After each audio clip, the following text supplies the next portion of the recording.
Yes, I'm actually live now. We're actually live now. Yes, yes, we are. Hopefully, y'all been enjoying the pre-recordings y'all been watching throughout the day, okay? And y'all been watching throughout, the other days or whatever. Know what I mean? Just to kind of give you a concept. But now we can interact live and direct, baby. Okay? We are here. Know what I mean? Shout out to everybody, man. Salute to everybody, man. Salute to everybody that's just, going throughout their week, you know what I'm saying, doing their day to day. You feel me? You know what I'm Mhm. saying? Y'all know what time it is, man. You know what I mean? Come through on a live for the live for real. You know what I'm saying? Me and the whole team. You know what I'm saying? With that being said, y'all see the stream y'all link? It is pinned across all of our platforms, okay? Everywhere the stream y'all link is pinned. Come through and chat and chill out. You know what I'm saying? Know what I mean? So yeah, man, we are here. This is Intellectual Evolution Era Media. You know what I mean? I'm sorry, Intellectual Evolution Era episode 18. My bad. Said the wrong thing. We got so many dang shows. Don't forget the title sometimes. But yeah, That's y'all. good. That's good. That's good. But before I introduce the whole gang, Evolution, Smitty, and everybody else, Evolution, you want me to kind of give them a little preview of what's coming up? Oh, that would be great. All right, look, y'all. I'm just gonna let it play. I'm not gonna even say what it is. I'm just gonna let it play. All Mhm. right, I'm gonna loop it so y'all can kind of see it more than once. All right, but this is an upcoming show. Please, everybody, stay tuned. Okay, stay tuned. Stay tuned. Stay tuned. This is coming too. You know what I mean? Intellectual Soapbox very soon. Good morning to my man Stan. Stan, what's going on, man? I see you in the building, dog. What's going on? What's going on? But yes, it's coming up very soon, y'all. All right, check it out. Yeah. Okay.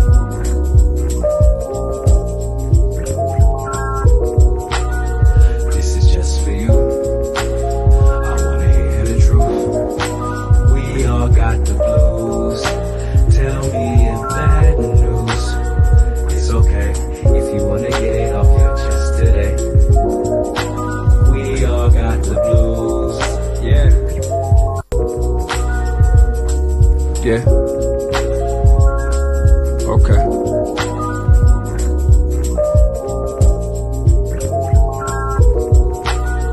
This is just for you. I wanna hear the truth. We all got the blues. Tell me if bad news. It's okay if you wanna get it off your chest today. We all got the blues. Yeah. Woo! Yes. Woo! Woo! It's okay. Tell me that, you know what I That's mean? become my Yo, favorite song. Yes, man, man. yes.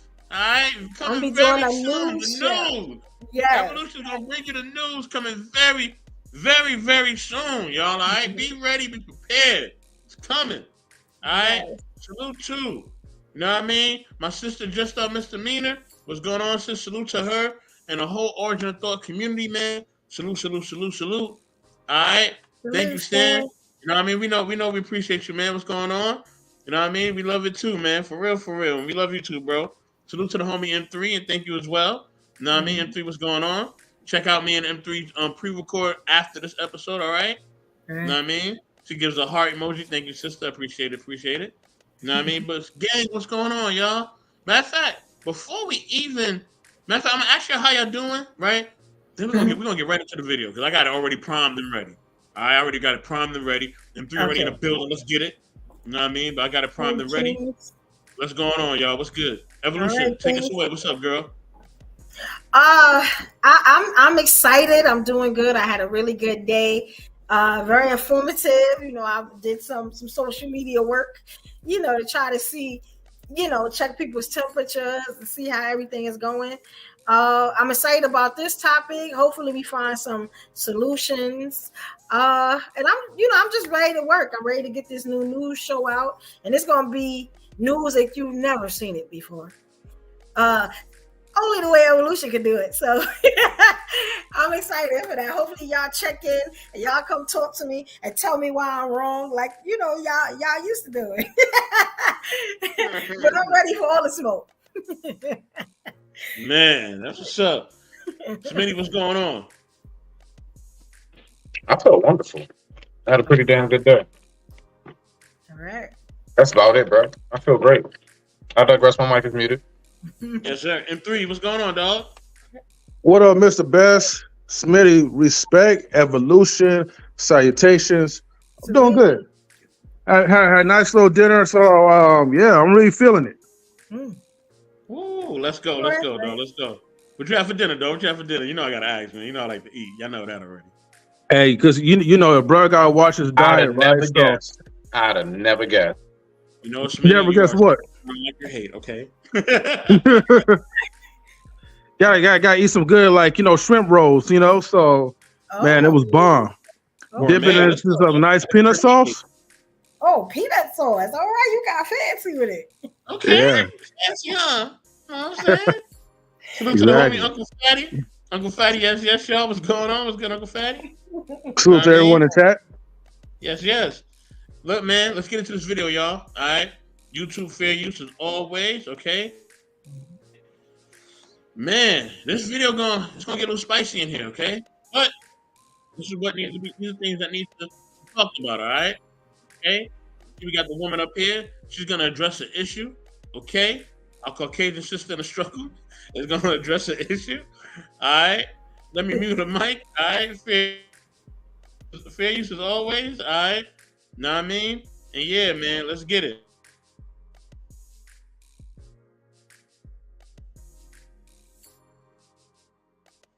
The masculine side.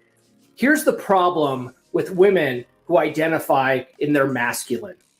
And there's no shade here, no shade on this creator at all. It comes down to polarity. A good, strong relationship needs a masculine and a feminine. So a strong masculine man, when he's dealing with a woman who's also in her masculine, that turns us off. There's a lot of competition there.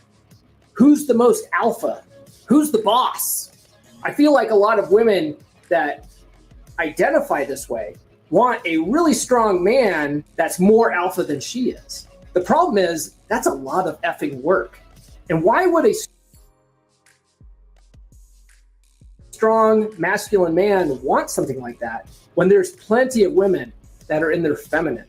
Because a strong masculine man is really looking for a woman who's in her feminine, not in her masculine. I do tend to pull towards the masculine side. Here's all right, look. Somebody just tagged me on this one, so I could just devour this. All right. Hold on, I don't even play. I'm gonna let you go all the way in right now. I'm gonna let you go all the way in.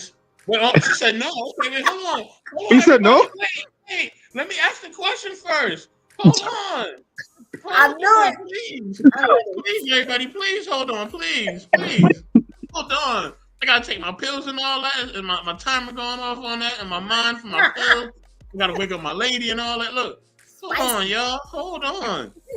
The question is, can a woman be masculine, right? Can she be masculine? Can she be masculine out here and thrive and do good and find a great man and all that? Can this work? You know what I'm saying? Can she be masculine? However y'all want to do this, I'm going to just let y'all set it off. You know what I'm saying? If Evolution says she's going first, this is her show. So if she says she's going first, then it's going to be a wrap for the rest of us. I'm just about to take my pills and fall back. Y'all figure this out. Let's get it. See, if Evolution go first, that's a masculine statement. Go ahead, Evolution. Rescue your masculinity. Well, you know what? I was going to let the Kings go first anyway. Good I one, was M3. what Good y'all one. going to say, because you know my rhetoric never changes. So go ahead, Kings. Rock out. I appreciate it, Queen. Look. Let me tell you this, though. Okay? Yeah, see, a masculine woman, she could do all these great things, right? She could do all these great things by herself. She could have all these kids by herself, right? But let me tell you this, though. She could have a great beta male provider, because that is what she's going to accept. I'm going to tell you right now, a masculine woman cannot be with a masculine man. It just doesn't coexist. It does not work. Point blank, period. And if any masculine woman, okay, that is still trying to remain in her masculine frame, and you have the audacity, okay, to want to request to have like a man that's more masculine than you, then you, ma'am, are straight foolish. Okay, ladies, look, you want a masculine man, you're gonna have to be like well, not submissive, but you're gonna be like a feminine type of woman. All right, because it just doesn't work. That man's gonna be beating his head, beating his chest, or whatever, trying to compete with you. And here's the thing: most true masculine men, they already have the options. They already have the common sense to know that there's other women that could be more softer than you guys. Okay, so if y'all want to remain in your masculine frame, right? You know, with your Bobby Brown haircuts and all that stuff and G.I. Jane type of attitude, you could remain in your masculinity. But no true masculine man is going to choose you. Okay? I'm just saying, point blank, period. And I'm going to take a step further on a personal tip. Okay? Because people don't really talk about this, right? But they don't even talk about work relationships. All right? So I'm going to be the one to break it down.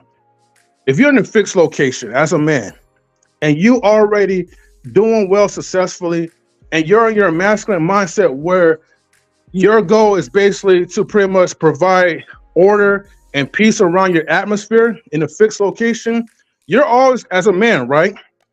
You're always going to encounter the ones that's going to be softer and the ones that's going to be the masculine. And so if you have the option to interact, I'm not even talking about no dating part, but to interact with certain your colleagues, you know you're not going to really choose the ones that's going to be combative. You're already going to have a lot of stress on your workplace anyways. So why deal with certain people that's going to add more stress to your life when you already have the options to talk to other people, right? That's going to be more agreeable. That's going to be softer. That's not going to try to pick an argument and a fight every given moment. So again, it doesn't work. And if anybody tried to contest with that, I'm telling you, you're going to lose with this argument. So I digress in my true masculinity. Oh my gosh, he went all the way there. Oh man.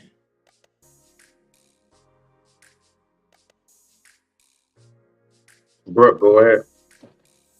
I'll go after you. Ladies first. Ladies first.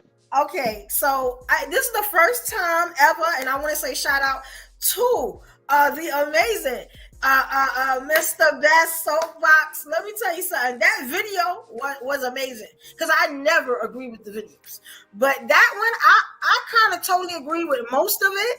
Like he said that most alpha men, you know, they say there's nothing called alpha women, but I think so. You know, that they want someone that is like themselves or even more, I would say aggressive, more alpha than them. So it'll even itself out, you know. And that's what I've been kind of saying since I've started, you know, going live and doing social media, is that a real, I call it aggressive, more bolder woman. You know, every time, you know, we hear masculine woman, which I think there's no such thing as a masculine woman because she has a uterus, she has a vagina. There's no such thing as masculine. Now we want to say passionate, as in myself. We want to say aggressive. We want to say bold, outspoken. Yes, but masculine, no. You get what I'm saying? But most outspoken women, they want someone that is stronger than them. The problem with that is a lot of times it's very hard to find someone that is stronger than them and stands in, you know, their masculine energy as a male, you know, and it's not so emotional. I'm just saying, I'm gonna leave it right there because I got some other points, but I don't like that's too much right now. Yeah, Sonny, it's all you, sir. So, salute to everybody. Salute, bro. Good to see you, sis. All right. And three. So, I done talked to your ass earlier. So, look. I'm gonna just break this shit down real simple, right? It's just easy. Can that dynamic work where the woman is masculine and the man is not? Yes, but only temporary in most cases. See, the fact is this. This is what's going to happen, right? We get step by step. It's going to be cute as shit at first. It's going to be real cute, right? You're going to be feeling nice and empowered. You got a whole grown-ass man listening to you. That shit seems dope as shit. Until shit hit the fan. And you see how much of a bitch that nigga is. And then when you realize how many times you got to play the man's role, it's going to force you to want to be feminine. You're not going to want to do that shit. You're not going to want to keep playing my part. We got an altercation. I'm up here running in the car, leaving you to argue with niggas out there. Certain things happen around the house. I'm asking you to call the plumber and shit because I don't know a damn thing. Because you're the educated one. So all I'm saying is that, can it work? Yeah, it can work. That shit gonna dry out real quick. It's gonna dry out. And that nigga's not gonna be attractive to you. He's not. And then what you're gonna do is y'all gonna turn around. You're gonna be looking for the assholes like me, M3, and so. Because we on our shit. So all I'm saying is that when it comes to that, I mean, look, flirt with it if you want to. I've seen what has happened a million times over. You don't respect that man. What's the number one thing men look for? Respect. So a man that doesn't even desire respect, you really think that's the nigga that's gonna have you like Fiji every night? Fuck out of here. I digress. My mic is muted. Rock. Hey, salutes to my fellow Canadian. She stole my thunder. Salutes to you, sis. Much love. I agree with yes, you. yes. I do agree with that. You have to, as an alpha, you have to have somebody stronger than you, or you will dominate, like he's saying. So I do agree with that. I do agree with that. I agree with some of the stuff that M3 said too. You know, I don't want to push it to the limit yet, but I am. But yeah, we do agree with that. You coming off kind of mild right now, Evolution. I'm kind of surprised. Salute to Fish. All right. Salute to She Stole My Thunder. And I know M3 already shouted you out for the family, but salute to you as well. Salute to our music curator Von Erich. Salute. Eric. Listen, Evolution. What about the part where because it's a thing that I know M3 said, and even it was said in the video that you women that are more kind of dominant than y'all eventually are probably not gonna find the right one, right? Because you're too dominant, right? You're too dominant. You're way too strong, right? You know what I'm saying? Now listen, listen. You know what I mean? I'm kind of stirring the pot. I'm kind of trolling because I have to tonight. All right, we're gonna have some fun. All right, so I think, I don't know. I think if the sister look good, I think you could just pull a man regardless, all right? You know what I'm saying? Now, y'all may say you don't want her, all right? But they always find a way to find, to find somebody, all right? Salute to Lady Phoenix. I see you in the building. Much love, much love. Salute, Lady Phoenix. Lady Phoenix. Hey, Phoenix, you know what I mean? So they always find a way to find somebody, all right? Y'all say that they don't, but they always find a way to find somebody. So what's going on? How they keep finding these men? All right, know what I mean? Y'all tell me, because Evolution don't seem like she having a problem out here. I'll tell you. So, where do all broken parts wound up? In the trash. They meet up somehow, some way. You see?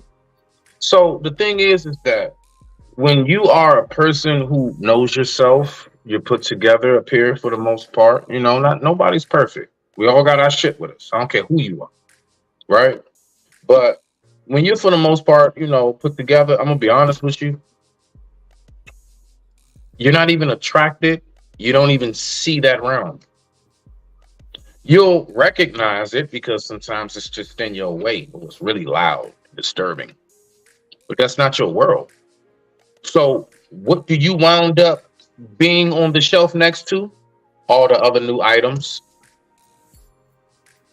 So I don't have to really worry too much about that because the headspace I keep myself in, the circles I keep myself in, and the way out in public and everything else I conduct myself, I make sure that I don't come across that shit.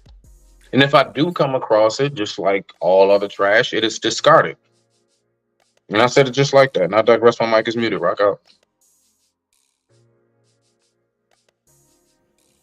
Wait, so hold on. So are you saying masculine women are trash?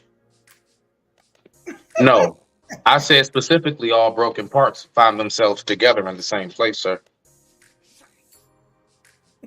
Now you tell me where broken parts wound up going usually. Wait. So you're saying are you saying masculine women are damaged goods, basically? You just said that, sir. I said all broken parts wound up in the same place. I digress. My mic is muted. Rock out, sir. Why would the hearts be broken though? Like, why she just can't be a strong woman and find a strong man? No, parts, broken parts. Like just you just damaged goods. You that box that when it show up, you shake it and it's just clink, clink, clink, clink of China's. It wasn't wrapped right. Why would, like, okay, now I'm gonna be honest, because somebody hit me today from a different aspect, so I kind of know where he going, because the dude went the same way, right? So let me ask you something. Why would a heart be broken because they are outspoken? Because I don't know how to speak on that. You keep saying heart. I said parts. I never said hearts. So I don't even know how to respond to that because that isn't what I said. Yeah, I said parts. Broken parts all wound up in the same place. P-A-R-T. Yeah, P as in Peter in the Bible. Yes, parts. So what? Okay, so how do you come to that conclusion that it's a broken part? I didn't come to the conclusion it's a broken part. What I said is all broken parts wound up in the same place. Soap said, "How do you keep finding them?" Because they dwell in the same places. Broken parts wound up in the same place. All crashed cars go to the same place. You don't take a crashed car and put it back on the lot where it's new. You take it to the recycle. So they all wound up together. Men are broken parts also? I don't know how the accident happened. I just know where they go when it happens.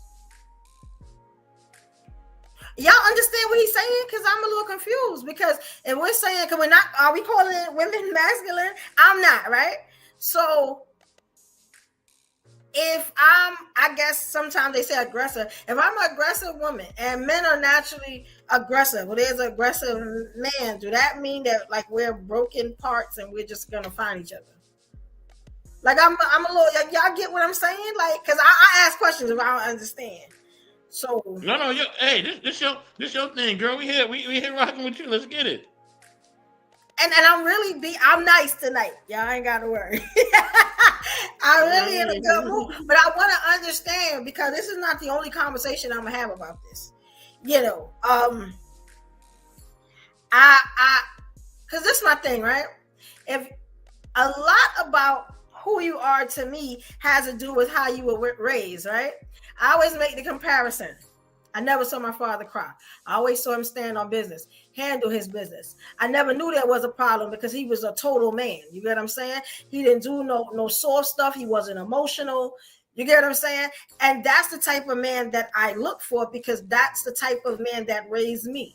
He was in my life until death. I actually buried him. Mother also. My mother, she was very, I said what I said. This is what it is. You got what I'm saying? So it was kind of two alphas, if that's what you want to call it, coming together. There's not one day that he disrespected her or she disrespected him. Everybody had their role in the game. You got what I'm saying? 34 years together, married. You know what I'm saying? That's where I come from. So I'm wondering, if I was on the outside looking in, and I'm saying there's two alphas coming together, but I'm saying something is wrong with them, they're broken, you get what I'm saying? Or, something's wrong with her because, she's handling business just as hard as him, you get what I'm saying? But she can let him be the man. You get what I'm saying? They say opposites attract. But if you have something in common, doesn't that attract too? Doesn't that work also? Help me out here, Kings. Come on now. No, I'm just listening to you. I ain't want to cut you off. Go ahead. So I'm listening to you, bro. Okay, look, I'll say this. Essentially, man, can a woman be more assertive or be more masculine or more assertive, like kind of how you are at times, right? Can that work? It could, but she just got to find the right man that she respects. You know what I mean? If she respects that man, then she gonna move a certain vibration with the man that she respects. You know what I mean? If she don't, there's gonna be a whole different situation. You know what I mean? So Look, I think that's kind of really boils down to. You feel what I'm saying? all right. So I think we're like crossing lines here, like I mean, blurring lines. Like we're making shit foggy. So look, it's simple. Brooke, if me and you were in a relationship, let's say, for example, because this has happened to me multiple times, I'll be with a woman and she's a little more tech savvy than me. When it comes to things on the computer, I'm just not that hip. Now, shit around the house and a lot of other things, I can definitely assist with. So, is she being masculine because she's assisting me with something on the computer that I may not be hip to? No. That's where we work together comes in. That's where one hand washes the other comes in. That is not masculine because there are things you know that I don't. When my woman knows something I don't, I ask her. I defer to her. And I shut the fuck up and listen. Sometimes, because I get to cut people off and shit and asking questions. But I do listen. Okay? So my point is that, I think we gotta really look. Masculinity is truly in the way you carry yourself, not duties in the relationship. I'm gonna tell you right now, niggas always talking about cooking. I shit you not. As a chef, get your ass out my kitchen. I don't trust you washing my dishes. I don't know if you're gonna set the timer right and all of that other shit. I don't know how you chop vegetables. My father cooked. My mother didn't do the cooking at home. My dad did because he's a chef. I do the same thing. I'm the one be like, nah, babe, go ahead, chill. I got it. Is she being masculine because her man is in the kitchen? Fuck no. Get out my kitchen. I got this. You see what I'm saying? So the fact is, where one may be strong, and so I mean, I'm just saying, like, period. When you run, how you keep your balance, both arms. Try running with one arm behind your back and see how fast you can go. I bet you your speed is cut down because both have to, you got to get that motion going. So all I'm saying is that, like, nah, that's just one helping the other, yo. It ain't nothing wrong with your lady knowing something that you don't. I'm attracted to that shit. I love when I can learn something from my woman. And you know what's just as attractive? When she learns things from me and she says, damn, babe, nah, I like that. Okay, cool. And we just keep bouncing off each other. It ain't no competition. It ain't none of that shit. I defer to her when necessary. She'll call me up and defer to me when necessary. And then we just keep it moving. It's really not hard. And I've been noticing this shit, the landed dog. People make relationships hard as a bitch. And it's not. It's not just conduct yourself as a fucking adult. Communicate. Something on your mind, talk about it. You know what I'm saying? Simple things. Do the same thing you've been doing from the beginning and you never have to worry about anything. You know why most relationships go down? Because it isn't how it was when it started. Now, what you got to try to figure out is what happened in between it. You see? So, I mean, I'm just saying, like, I don't know, dog. I get it. I was just saying. So I don't understand why people got like so many questions about relationships, my nigga. Like, we grown. You don't know how to say, I'm with you, you with me. When I got a sexual urge, I'm gonna call you, nobody else, vice versa. I'm not gonna steal from you. If I have an issue, I'm gonna talk to you. Like, what the fuck is wrong with people? It's one like they make this shit like it's rocket science, dog. It's tying your fucking shoes. I digress. My mic is muted. Rock out. So let me ask you something, because I'm trying to think. So do y'all agree with me that there's no such thing as a masculine woman then? Shit. You ever seen Queen Latifah? You ever seen MC Light back in the 90s? Shit. Yes, there are masculine women. Yes, there are. But see, listen. Masculine women. So tomboys. Wasn't MC Light like a tomboy? She was like a hardcore rapper, wasn't she? Yeah, tomboy. Yeah. She feminine now. She look good now. She look real good. Now I'm just saying, as far as like women, like that was a character. I'm talking about women who live like that, nigga. Like they come around the way like that and shit. You know what I'm saying? Nah. A masculine woman, honestly, from what I've been observing, a masculine woman primarily consists of like certain specific character traits. Like a masculine woman is the woman that just doesn't recognize that there are benefits to a man being in your life. That is a masculine trait. You see, I'm talking about no benefit. I'm not talking about in a relationship. In life, you got women that really think, no, we don't need no penises on planet Earth. That is masculine as fuck. You see what I'm saying? It's specific. It's not. It's not roles in the relationship. Is all I'm saying. But, it's outside of that shit. Okay, so that's what I'm saying about that, right? Because like, if you like, okay, so if a woman says that and you don't agree, does that make her masculine, or that just makes that her opinion? You get what I'm saying? Hold on, wait. If a woman says something and I don't agree, does that make her masculine? Yes, like if she says, why would that make her masculine? A man, why would she be masculine saying it? If she says she can take care of if I don't agree with you, am I being feminine? I don't understand. Like, you know, this is no, absolutely not. No. So she's not masculine. She just has an opinion. Because she disagrees? No. That's a thought process. But I don't think a woman's saying that she doesn't need a man. Let me tell you what the necessities are, because I think that's where a lot of times I need air, right? I need, you know what I'm saying, to make money to live. I need my heart to beat. You get what I'm saying? I need certain things. You know, I'm gonna be honest. A man is not a necessity. I feel like a man is a want, because there are a lot of women out here without one. There also are a lot of men out there without women. That's a want. You are not going to die. You know what I'm saying? You don't have Evolution. Keep it G, Evolution. Just say it. Say, I don't need none of you niggas. Say it. Come on, Evolution. Come on. Nah, I'm not gonna say that. I mean, I've been 5 years, you know, in relationships and not giving up nothing. I've been 5 years that way. You know what I'm saying? Just off the strength that you know, I'm a good person. People want to be around me. You respect my boundaries. You know what I'm saying? But as far as saying, I need a man like I need Jesus. Hey, Brooke, hold on, Brooke. Hey, Fish, who you talking to? I'm just curious. Like, who's that for? See, you want to correct that? The feminine. You want to correct that, Fish? Men that I be talking about that we don't need. Kill yourself. Well, I ain't even gonna say excuse me, because I hate to go there. But this is what we talking about. We don't need men like that. We don't. I'm gonna just say that. We don't need that type of dude, because he's very feminine and he wants to use my pad every month like I do. You know what I'm saying? Like, and this is the stuff I'm talking about. Do we need dudes like that? No. A waste of time. But this is what I'm talking about. You know what I'm saying? And this is when you may get a woman saying, we don't need you. But it's not normal for women just to be like, we don't need you dudes. No. Usually that's a trauma response, right? Or and I ain't even gonna assume. She may not need a dude. She may not. You know what I'm saying? But it's not, that's what I'm saying. It's not so far-fetched.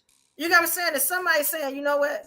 I need to make sure I'm good, you know, until I get a man or whatever I do, I'm going to take care of me. You get what I'm saying? Now, you may not want to hear it. You know, you may not want to hear, oh, she's saying we don't need us. No, it may not even be that personal. She just may be like, you know what? I'm better off on my own. I don't need no man. You know what I'm saying? Me, myself, I don't say it. You know what I'm saying? Because I have, you know, certain men in my life. You know what I'm saying? And I value them, you know, but, and I couldn't say it, you know, like that, because I feel like it's subjective. I always say the subjective thing. Do y'all feel like y'all would die if y'all ain't have like a woman in y'all life? Let me address something real quick. Go ahead, sir. Man, you gotta be respectful in the chat and in the comments. You know what I mean? If I gotta ban you or delete your comments, I'll do it. And I just did it. All right. So that comment was deleted. You've been banned for a minute. You know what I mean? And try again, okay? All right, but we will not tolerate disrespect at all. You already, you know how I do. Why do y'all test me? Yeah, why do you test us? You know what time it is when you watch the shows. Y'all know what time it is. You know I'm not playing. We're not playing no games. You know this already. Why would you even do this? Yes. Why? But anyway, we got our music curator Von Eric up in the building. Also, salute to my man Roger the Rule up in the comments. What up? What up? You Vaughn, know? what you think about the conversation, man? What's good, baby?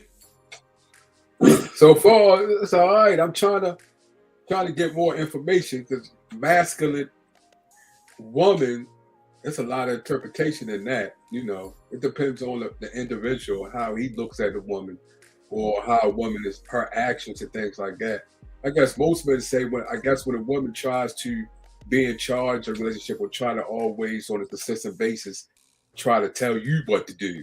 I guess some men look at that as a woman being masculine, like she's putting herself in a position as she the head of the household. So I guess that's most. I see men looking at that as she be masculine. Tomboyish. I know women that is tomboyish, but yet are submissive. So it still depends on the tomboyish woman that you are in a relationship with, because you know they have values and they have principles too. It's just that they came out and was born a certain way or was raised a certain way with a tomboyish personality. So it depends on the tomboyish woman.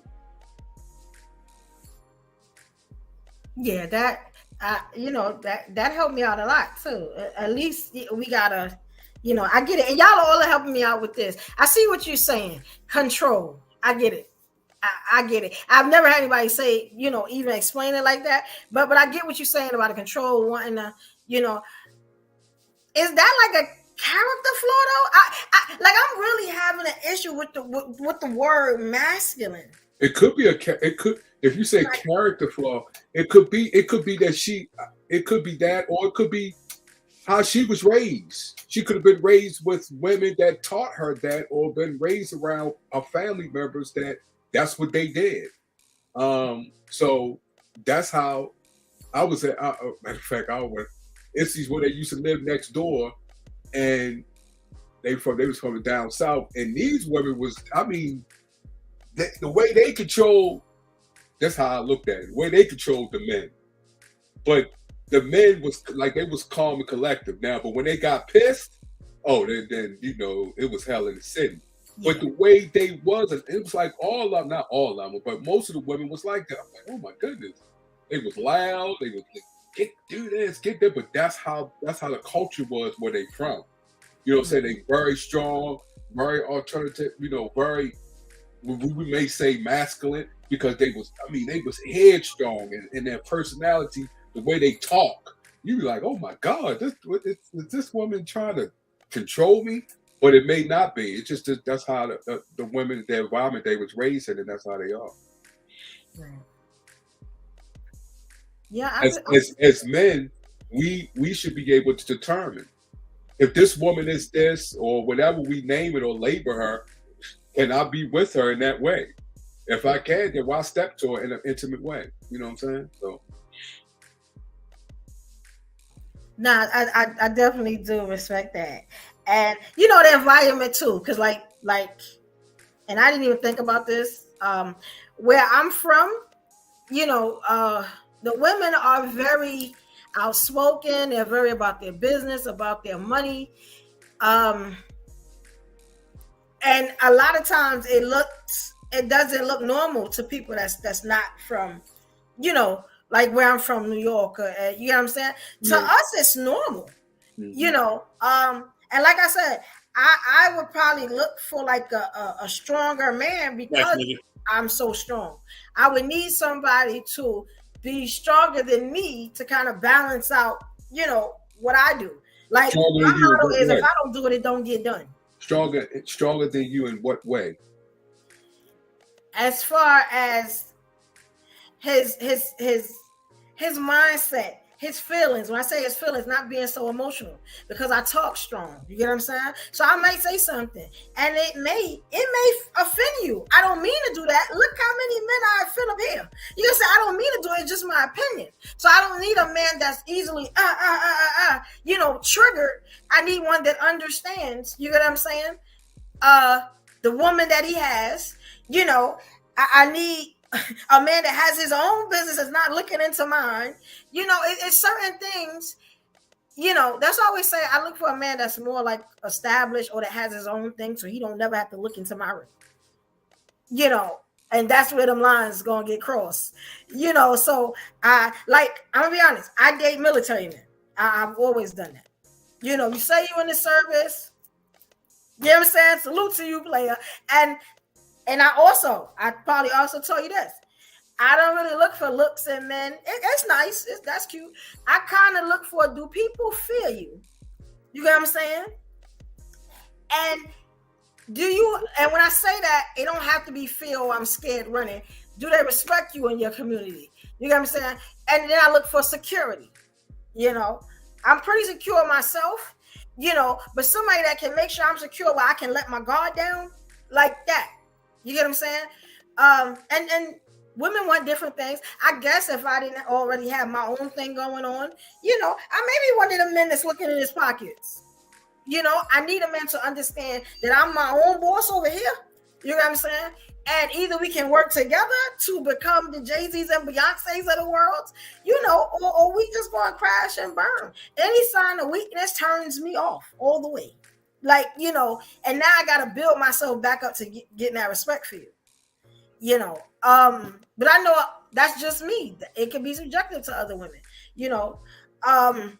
So that's why I say alpha, because at a certain level, I'm kind of alpha myself. Like, you know what I'm saying? So it's like I would need somebody over me. Somebody that I wouldn't mind, like you said, submissive. I don't have no problem with that word. I'm very submissive in my relationships. But I'm in relationships with alpha men, you know what I'm saying? Men that are really strong, that get it, And other than that, just a regular guy that's emotional and stuff, he would never, I would roll over him with the tractor trailer about 100 times. You know what I'm saying? He would never survive. He would never, he would definitely cry. And I don't want to be doing that to people, so you get what I'm saying? Yeah, I get what you're saying. But you broke down some, or these are your strong principles that you're not willing to compromise, what you just said? Yes. You know why? Because I've tried it before. I had a whole 5-year relationship with a really soft dude, and I was telling him everything to do, and it works because as a Leo, yeah. If I say something, I like to hear the word yes. But on the aspect of you being my man, and then when I got the ring, what did I do with the ring? I'm wearing the ring on a chain. You know what I'm saying? It was just like, and it ended up just kind of going to hell. You know what I'm saying? I kicked out him, his son, and the dog. It was just a thing of y'all got to go. I don't want no more.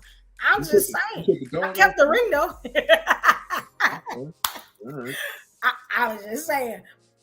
Okay. It was just a disaster waiting to happen. And I knew when I started that relationship, trying to do something different, trying to be society tell you, no, that's the man you need. And I tried it for 5 years. You know what I'm saying? But you said something that's very interesting that stood out.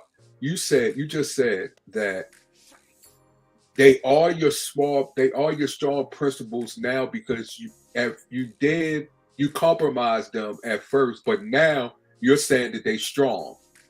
So, right? Yes. Did I get that right? Okay. So when you saying that right there is telling me, well, hold up. What that person did to you, now you want to be strong, and now you're not going to compromise because what another person did. What if I'm that different person? I'm not like that person. I'm a different person. So why are you using why are you strengthening your strong principles on me? Why can't it be that you still be who you are with that other person? Treat me the same because I am a different man. I'm not that man that you just was having a hard time with.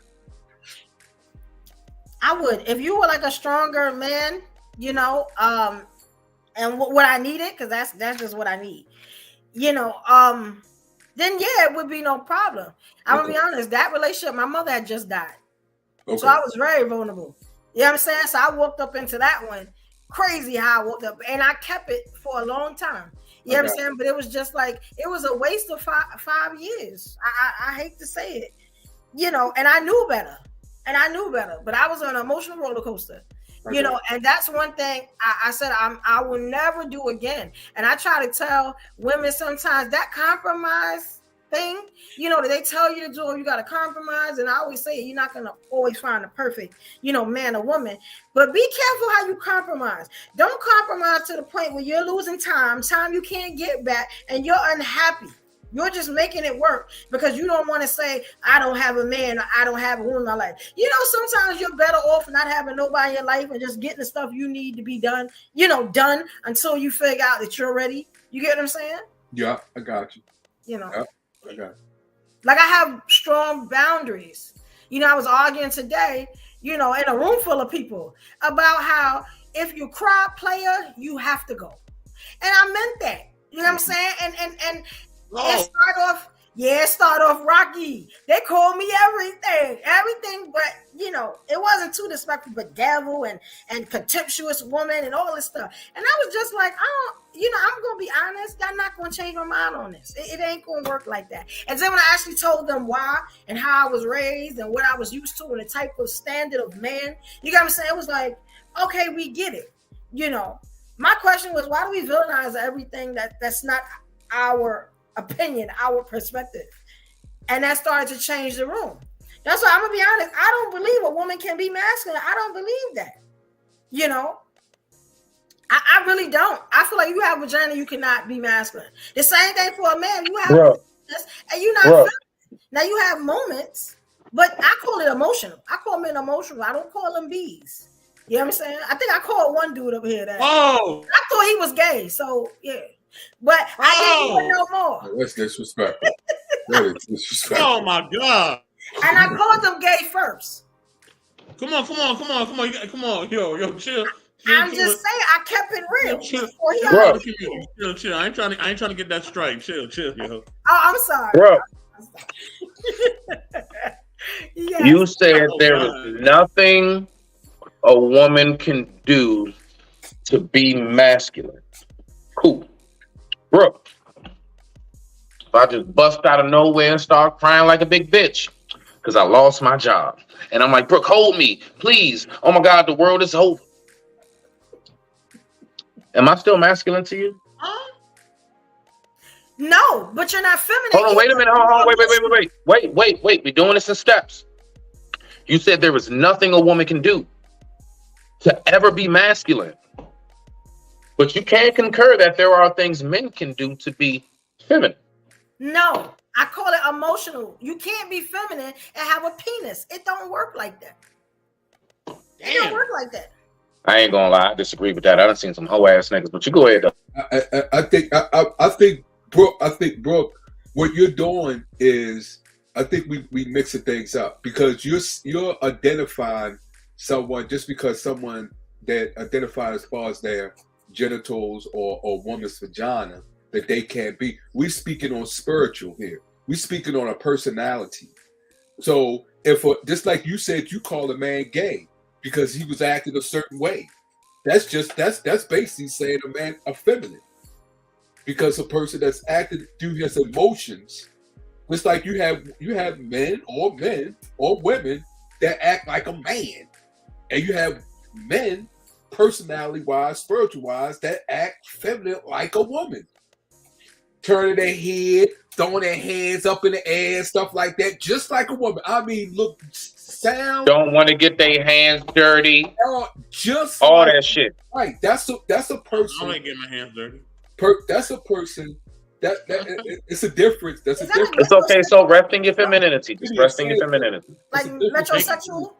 Like that? Yeah. Metrosexual? But that's a part of being in the community, isn't it? Well, let's take the community. If you say part of being a community, they are a community. They are a community of feminist men or a community of masculine women. They are in a community that their actions are acting a certain way spiritually, personally, personal personality. I get it. That's what we say. We're not just, but you're identifying it as their body parts. Just they have this body part, and which you're right. Yeah, I can see it. We know that they have a certain body part. We're speaking that on personality wise, their actions, the way they act. Yeah, because I hate that thing. You're acting masculine. Usually when somebody tells a woman she's acting masculine, it's because she won't get on his program. Well, that's she's masculine. But what about if they do change their body parts? Will they still be? Will they be feminine then? Like if a man got a vagina, which can happen. Right. Yeah. Will he be feminine then? Then I feel like, yeah, he got a vagina. You know what I'm saying? But he didn't have it at first. So how? Only things that have vaginas are feminine. I feel like I'm sorry. I just had to throw that in. I digress on my. Pause for a second. I'm gonna let you continue. Salute to best moderator in the world, Tika. Salute. Uncle Trey first says it was not a waste. It was a learning period. He said, "Stop these long-term relationships without marriage. Leave us with too much heartbreak, and nothing was built." Hey, hold on, real quick. Marriage Uncle Ferg. Sometimes. Real quick, Uncle Ferg. I'm just curious, because you're a classic gentleman. How long is too long? So when you say these long-term relationships, I will say a lot of people would say that's subjective. Some people say that's 6 months. Some people say that's 2 years, whatever. So in your book, what's too long? If you don't mind typing that in and/or pulling up for us, respect. Yeah, that's true. That is. Yes, link is in the chat. Link is in the chat. Yeah, that would be. Yeah, I do agree with that. That would be subjective. Because my thing is, doesn't when you mix marriage with these type of relationships that that you compromising, they're not going to work, doesn't it make it worse? Now you're with somebody and you're stuck with them, or now you have to go through a divorce. And, because I look at marriage I look at it very funny, and I always have, so even, and I've been privileged to get 2 rings in my life. You get what I'm saying? Neither one of them ended in marriage. And I think I made the right choice on both, You got the ring and said no? I got both rings. I was thinking about making one, doing something like maybe, earrings or something like that. Because it's just sitting in my jewelry box. It's really nice though. And she kept that bad boy. I hear that. Yeah, and I usually keep them. They usually never ask for them back because what alpha man? What man is asking for a ring back? And some do. But hold up, you said hold up. If you said if a man asks for the ring back, he's not masculine. I think that is. It's like Indian giver. You know what I'm saying? You gonna give me my shit? For my property. You gonna give me my shit? I got you that contingent upon the fact that I'm going to be with you in that ring for the rest of our lives. Fuck that. Give me my shit. I get it, but if you get on your knees and you ask me to marry you, yes, I will marry you. You know what I'm saying? Now, my mind changed. Nah, this ain't going to work. But guess what? That's my property. No. You got the ring because you said, yeah, bro. I just, this, matter of fact, this chain I'm wearing is one that one of the ring givers gave me. He gave me this too. And it's been in my jewelry box forever. When I got the ring, did you buy him some? You remember that nigga wild. That nigga wild. Anyway. Yeah, Uncle Ferg. Some stuff like that. He was really nice. Nice guy. Just wasn't for me. Hey, Trey. Uh-oh. Here comes Ferg in the building. What's going on, brother? Here come the lights here, brother. He got the Adidas tracksuit on. He ready to ball tonight. He ready.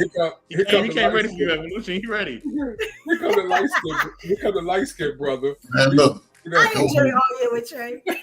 I could have been your father, man. Don't call me light skin, man. I could have been your daddy, man. Don't get it twisted. How you gonna be my fault? We the same age. Hey. I think he just said it and carved it in stone, Vic. I mean, Vaughn. Listen. No, man.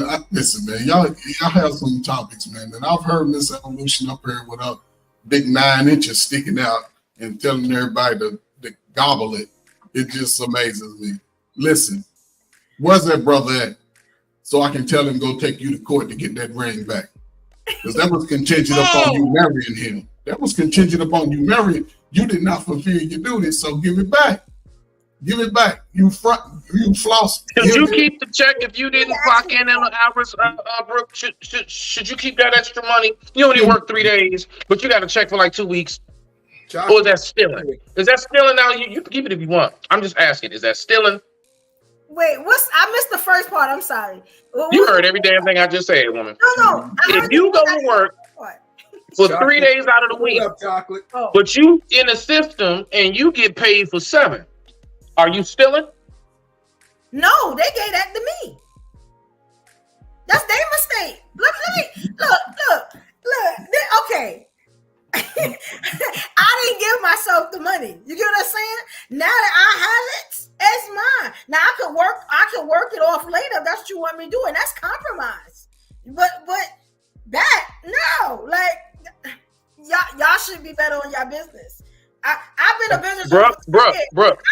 Go to a job, hack into the system, and then get some money for hours that you never worked or projects you never done, and see what happens. Okay. Now, when you in front of the judge, I want you to be like, nah, Your Honor, they should have been better on their business. Get her ass up out of here. I'm just saying. You know, the fact is, I'm gonna be honest. I said, if you go into the system, if you only work 3 days out of the week, say it's hourly.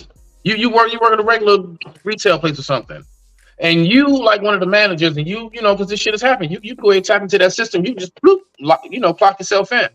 You only been there for 3 days, but now you're getting paid for 7. Are you stealing? Yes or no? Not the 3 days. So you doing something wrong to get the money. It's not that they just paid you wrong. If ever I seen a scammer, if ever I'd have seen a motherfucking scammer, are you located in India? Are you somewhere in India? No. Because you gotta think. Is your last name Bangladesh? I'm gonna be honest. My proverbial penis makes me think logical sometimes, and logically, I'm thinking if you messed up in the payroll department, that is not my fault. You get what I'm saying? They didn't mess anything up. You hacked the system and typed shit in. It was fine until you went in there. Now, if you cause that on your son, that's different. I didn't hear that part because I've had this happen. No, she didn't hear that part. My bad. You didn't hear that.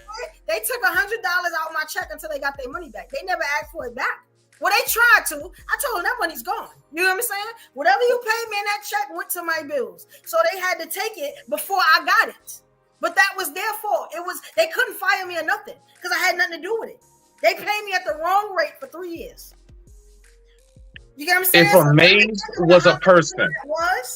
If a maze was a person. I'm just saying, sometimes you got to, your mistakes are your mistakes. I'm just saying. They tried to ask, when I tell you, the superintendent put me in office.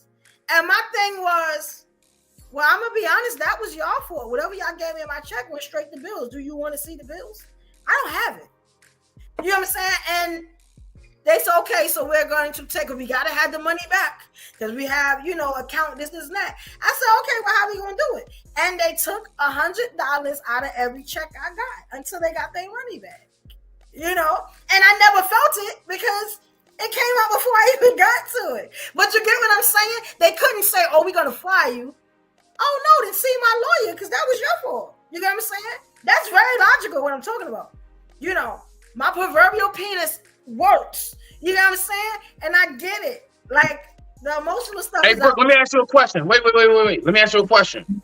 If in any moment in time, I just bust out of nowhere and I was like, see, my proverbial vagina, it works. Oh, it works great. And it stays flowing. Oh, yeah, that thing juicy. My proverbial vagina is just as gushing because I know this shit right here. I just want to ask you, Brooke, how would I sound to you as a man entering the ears of a woman if I was talking about my proverbial vagina? Well, let me tell you something. Can I get away with that, Brooke? Can I get away with it? Why? Anybody like Kevin Samuels in here?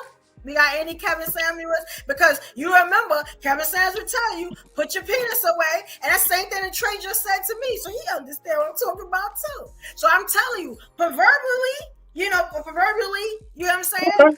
It be out sometimes. But it helps me think logic. It helps me not to be in my feelings as a woman. You know what I'm saying? Because women are emotional, right? So it helps me to see things in the logical way. The way that a lot of men, not all, no generalizations, say that women can't think. And I'm saying that. They can. I'm just saying. Words are very powerful. Words have set people free. Words have sent people to the gallows. Words are that powerful. Words can start and end life. Okay. When you say my proverbial penis, as a man of big imagination, I can't help but to picture you walk around with a strap on. Yeah, pull it out. I want to see it. I want to hold I'm it. gonna be Pull it honest. out. Don't say that on prefer. Strap-ons, but that ain't the point.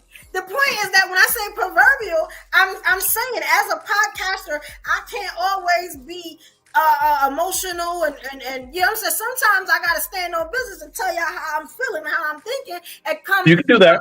The I've seen it happen a million times where a woman will tell somebody that and they stay feminine. So y'all wouldn't understand me being emotional because guess what? Y'all are all kind of alpha men. If I ain't mistaken, y'all all are alpha men. You get what I'm saying? You notice how that dude said something to me in the comments? You didn't hesitate, Smitty, to have my back. And I don't even think you like me right now. You know what I'm saying? But you ain't even hesitate to have my back. And I do the same for you. But that's what I'm talking about. That's that security and that protection that I be talking about. Alpha. You get what I'm saying? So I'm thinking with my proverbial penis is what I'm saying. Like, you get what if I said my vagina, I would be feminine. I would be telling you that would be feminine. And that means I'm getting emotional. I'm telling you from a logical. Penis is logical. Vagina is emotional. Hold on. Can I ask you this? Y'all don't think that either? Hold on. So penis is logical. That's what I you're saying. guess, whatever. Okay.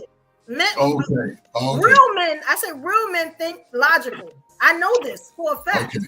I watched my father for years. So with that being said, real men think logical, right? Why is it that most women don't listen to real men that think logical about what it is that we want? Because they're not given the echo chamber. They need that feel good. They need you to affirm the fuck shit. They need for you to tell them that the bullshit that they saying and doing is legit. It's okay. And when they actually hear a man that is of a certain stature and class and quality, is sometimes women it can throw them off. But I've come across women who have never experienced it and they actually gravitated to it. So that's not all women. So that's case by case. But that's going against a man's nature. If he's logical and he's telling women what it is that he wants from a logical point of view, and women still. It's not about the logic, Uncle Fergus. It's about the feeling in that moment. Right now, in this moment, I need to feel good. For the women, yes, you're totally right. It's for the feeling. But I'm talking about as it relates to men. You can feel how you want as it relates to yourself. But the type of man that you're looking for, he's going to come at you logically every day. He ain't gonna get caught up in how he feels unless he loves you. And he's gonna love you by showing you. We can say a whole lot of shit, but if he's showing up, he loves you. If you give you that damn ring, he loves you. And he's thinking logically. So if men thinking logically, it's hard for men to go against their nature when it comes to doing logical things. We want women a certain way, thinking logically. Why is it that women always defy what those men want? But those women say they want those type of men, and when that man shows up, they cannot even function like they would normally do. They go into this, oh, I'm afraid. What if he leave me? What if he hurt me? What if he broke your back with his penis, as you say? Then what? Okay, those women, I don't understand those women like that. No, because if I get me a soldier, because I love the soldiers. But if I get me, a man that's standing on business and he's strong and he can lead, because let me tell you something, all women look for leadership. I don't care if she is Beyonce. You know what I'm saying? They look for leadership, but it's a certain type of leadership. All leadership isn't good. You get what I'm saying? All leadership is not for you. Like I said, the emotional man, that ain't gonna work for me. I would dominate him. So that's not gonna work. You get what I'm saying? But if I get that alpha man, yes. And I'm gonna be honest, every man don't stand on business. Case in point, how many men have y'all seen? Some of y'all homeboys, right? I don't like fat girls. I would never go with a fat woman. Ain't nothing she could do for me. Even a dude talking about me and cheeseburgers. If I walked into his vicinity, he'd be putty in my hands. You know what I'm saying? Like I know this for a fact. You know what I'm saying? But I ain't big like y'all think I am. You know what I'm saying?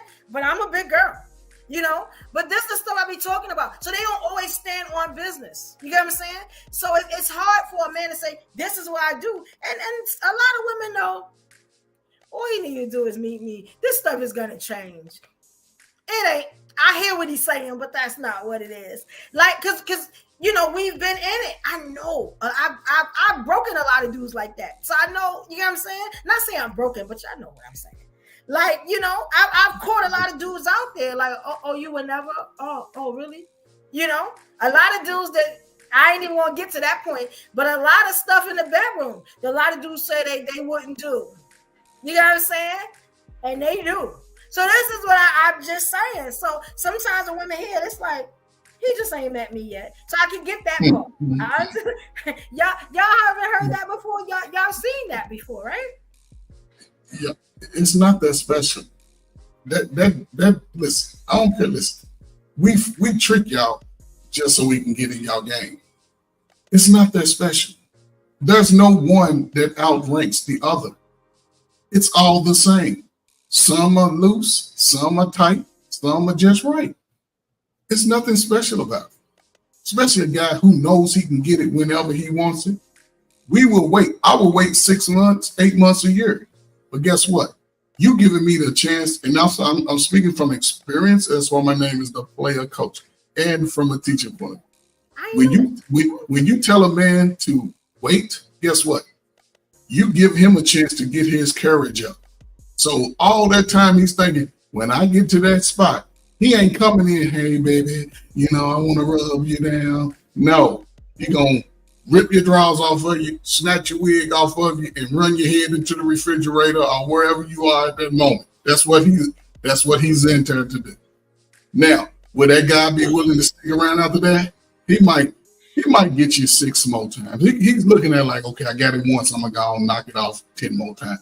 Then he just going to ghost you after he know he done got your feelings, because once he lay it down, now he can get a sandwich. Now, baby, you want me to pick you up some food?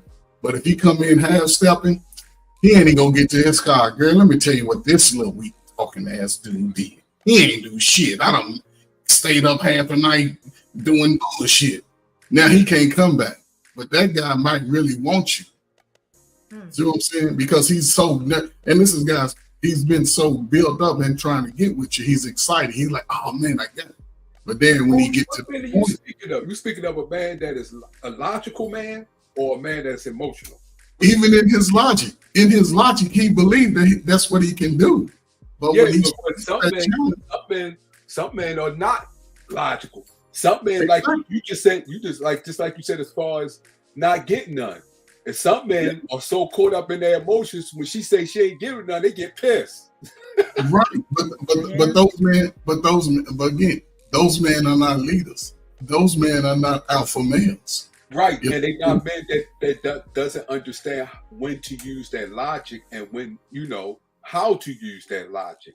Because you just broke down a man that understands his leadership, who he is as an alpha, and very importantly, like you brought up, he knows how to use his logic to benefit him to accomplish his agenda with any woman that he comes upon. But that's a small group of guys. It's not a large group of guys. See what I'm saying? That's probably 30% or less of those type of guys. Yeah. Those are the type of guys. Not only are they like that with women, they're like that with other men. They're like that in their careers. Right. So, you know, and that's the catch-22 that guys are in. You know, I'm tough, and all of a sudden she laid out there for you. Right. Oh man, what am I gonna do? Right. So that's just the dynamic. But when a man faces a woman who's always leading with her finger pointing at your head, and he's that type of guy, guess what? He gonna play that role for you. Yeah, baby, you know I got you. And when he lay you down, his whole mission is to try to run you out the room. And when he do, he gonna get up. He can be like, okay, I did what I had to do. The chase is over. She ain't even that important. But you left in your feelings. Oh, he gonna call me. Why you ain't call me? You know, I had to do. Well, call me. And you'll play that game, and he'll run in and out your bedroom 6-8 months until he move on. And now niggas ain't shit. all niggas ain't shit. But no, you let yourself open to that type of environment because you wasn't real in the beginning. So just be honest, give the ring back if you don't want to marry him. And now everything is wide open again. You free. Because as long as you have that ring, you telling niggas, I got a nigga's ring. He's looking at you like, oh, okay. Don't keep that ring. I'm going to run the ring up and I'm going to bounce.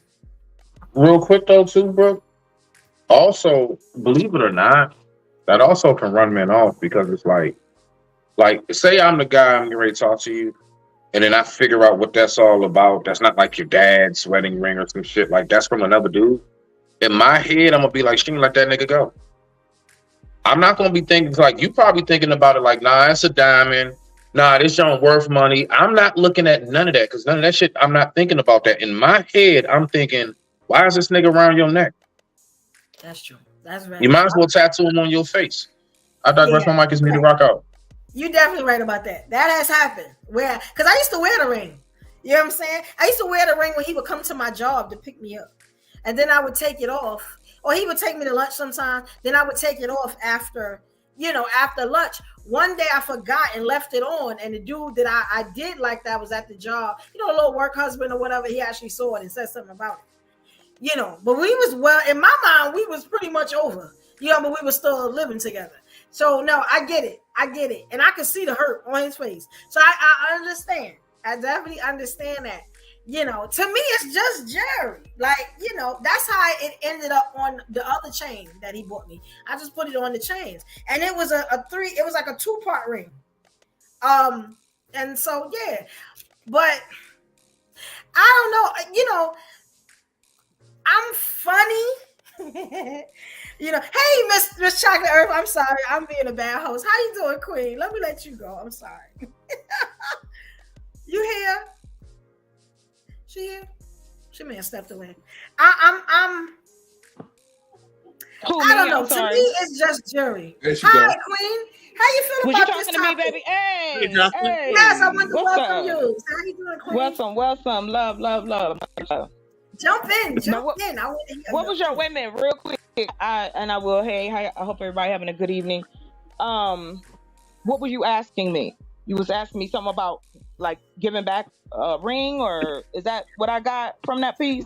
First, when we get into that, I want to ask you: do you believe that women can be masculine and can they be successful? Because somebody put it in the chat, and this is exactly what the topic was about. Can they be successful at it? Yeah, it depends on the industry. Depending on the industry you go into, I was in trucking, so yes, you have to be a little more. You got to be willing to do a little bit more. You have to show that you have strength. You're moving tandems. You pushing 18 wheels. You are unpacking. Like I used to have to unpack my own trailer. I loved it though. Body was on 1,000, but it just depends on the industry. I was, I worked in like the rental car industry as well. Predominantly like assistant managers and managers are men. So I think it depends on the industry that you're in, especially if it's male dominated. That's just it. Okay, now, and you're right. I didn't even think about the work aspect of that because a lot of, and I'll be honest, a lot of outspoken women, a lot of women that are passionate, a lot of women that you know, they do this stuff in the boardrooms. They are very successful in life. You know, right? Which is a reason why they don't just. You can't just really pull anything on them. So I didn't even think about that. So she even brought a whole new perspective to the conversation. Now let me ask you. Yes, ma'am. Relationship being masculine though. That's interesting to me. That's interesting. If a woman does like she gave an example of being a truck driver and have to unload her cargo. So is that actually a woman being masculine because she's a truck driver and unloading cargo? Well, to your answer, Vaughn, no, it shouldn't be like that. But men have set that standard. Because again, the truck industry still is predominantly male. So the things that men find unattractive about being masculine, they need to just blame themselves. Because if we were allowed to just be when we come into a particular industry, then it wouldn't matter. Oh, right? so basically, it's not a personal; it's a society that's Yeah, able. it's a society dynamic. Okay, I got it. Yeah, always. When I was in trucking, that was in the early 2000s. Now you can find many more black, especially black women out here on the road. The experience is still the same, but thankfully there are more women out there because when I was going to trucking school, it was 200 of us when we first started. By the time we were done, there was only 4 women who graduated out of the class, and the rest of it was men. Okay. So, I mean, like I said again, depending on the industry. If you work in daycare, not so much. But if a man comes in and works daycare, the standard is you're going to be a little more empathetic than you would be if you was truck driving. So it's a societal thing. If a man do women hair and works in a salon, is he feminine? No, I mean, again, this is a standard set by the men, not us. Okay. Men have called other hairdressers or jobs that men have done. Look at what they taught, how they disrespect men who stay at home. Right, that's true. You feminine. Oh, you a woman. And it's almost like, what are you do? Like, is that a dig? Right. Bruh, women give you life. How are you gonna tell me that doing the things I do, doing the things that you do we are split in half. You get half from a female, half from a male. All of us. Right. All of us do. Yeah. So the society, because it's male driven, even now, it's male driven. It isn't, even though you see women in positions of power. How many female presidents have we had yet? Only a few outside this. Can I ask you a question, Chocolate? Yep. No. No, Smitty. I just want to ask you a question. Here we go again. I'm not. I just want to ask the question. It's honest. I digress on Mike is It's an honest question. My mic is muted. I want to know this. Smitty. I just want to know. I'm dead ass. So with what you're saying, I'm just curious. It really is just a question. The household, so the married couple, dad's a teacher, elementary school teacher. Mom is a police officer / ex-military. Is that he's not masculine and she is? I'm just asking. It's just a question. That's a good. That's it. I digress. My mic is muted. That's a very good question. Okay, Smitty, I'll answer your question. But if you interrupt me, I'm not going to answer another question for you. Okay? That's all I ask in return. Can I get that? Can I get that? Hello? He muted. He give you that. I'm gonna do you one even better. No, I just want you to answer me. And say yes, I'm gonna do you one even better. Look. Why you? No, that's okay. No, it's all right. He said he'll do you better. He moved himself out of the equation. Why couldn't he just answer the question? See how it's just too over the top for me. Anyway, again, I say, no, I don't think that. I don't look at people that way. We all have emotions. We all have feminine and masculine traits, if that's what you want to say. But to me, a role does not dictate whether you are more feminine or more masculine. There are plenty of muscle-bound, strong, bald, black men who are stay-at-home fathers. There are tiny little Twinkie dudes that's got women out their ass. Like, I don't get why we want to keep playing that. I don't believe in that at all. Like, because it doesn't make sense. Well, you're better at something. Hold on, let me think on that. There's a problem that's been going on for decades about stereotype of what role or position to have. Yes. I'll give you, when you mention people who work on hair, who have a hair salon, you got guys who work in a barbershop. That's mostly a masculine job. Then we come on hair salon. Let's forget, we have Paul Mitchell. Paul Mitchell hairline. Right. Paul Mitchell. A lot of money. Yes. In the 80s. You went to a male hairdresser. Those were the top hairdressers in the game, was men. Chefs, men. I mean, can we I mean, for real. Can we Same put thing all with that same thing with down? fashion. Same thing with Yes, fashion. men. Women have had to push their way into several different industries. Okay? N- And that is the history of the society we live in. And We have had to I'm glad. fight That's what I came up here for, because this is a very interesting conversation, because it's not just only in the U.S., it's also global. Because, for all example, over my the world. country, a lot of the Exactly. greatest fashion designer in African natives are mostly men, not Yeah. women. And they're When very, the very competitive. When I talk about when competitive, they're not playing yes. around. They want to make sure they're the king of the No. kings. Exactly. I don't know about anybody on here, but I also love fashion too. I used to make dresses for a living. So, like, if Oh, you want to go to Milan, if you want to go to New York, the top players are men. And there are very few women who have that kind of power as like a Oscar De La Renta or a Jimmy you're right. You're Choo. right. Um, But here's the those type of problem. things. So there you That's go. true. But you into fashion. I Yeah. came from a country that too competitive when it comes to fashion. You watch Yeah, all yeah, these yeah, yeah. African native, their fabric, the look of things. It's all about the quality, all about the Yes. texture. It's all Yes. about the look. It got Mm. to the point whereby the manufacturing of these type of fabric went Mm-hmm. international. Yes. Now, Because the Hold on, everybody. way Hold oh, I'm on. so sorry. Excuse Hold me. on, everybody. Hold on. Look, man. Look. Let me tell you something. All right, she can be feminine, she can be masculine, she can be whatever she want, man. All right. When things is going good and she ain't there, and you throwing that Jodeci stay, know what I mean? oh Lord, You ain't thinking about none of Ah, that. that's All my right, you joint. ain't thinking about you really, smashing you all really that. got to You throw want that ball there. in there, don't you? Come So here, girl. true. I'm Come glad you here, brought that girl. up. So, because I do want to ask this question. Damn, come here, girl. Y'all was talking about real men. I'm not even asking y'all that because I don't even want to go there. However, I do want to say, and to Soap's point, if you are respecting me, treating me right, allowing me to be who I am, and enjoy me for me, I'ma throw that thing on you anytime you ask me to. Yeah. Sometimes you ain't even gotta ask.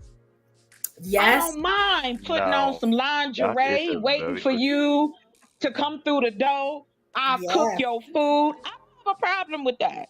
Like Now, I'm being, glad you mentioned that, because you know what I'm saying? Like women That's can true. be that You're so duality. I don't now let me get talk. why.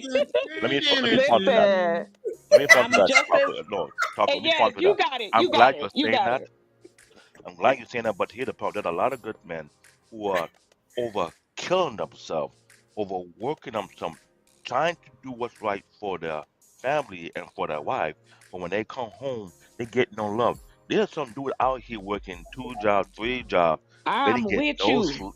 And when they come home, they CBN, come home let me just tough. say this to you, babe. I'm with you. I have male friends who are married. And I'm gonna tell you something. Again, men talk about us as women vetting the men that we're with. Y'all need to learn how to vet the women that you impregnate and you marry. Because And that they're is true. never the type of women Hallelujah.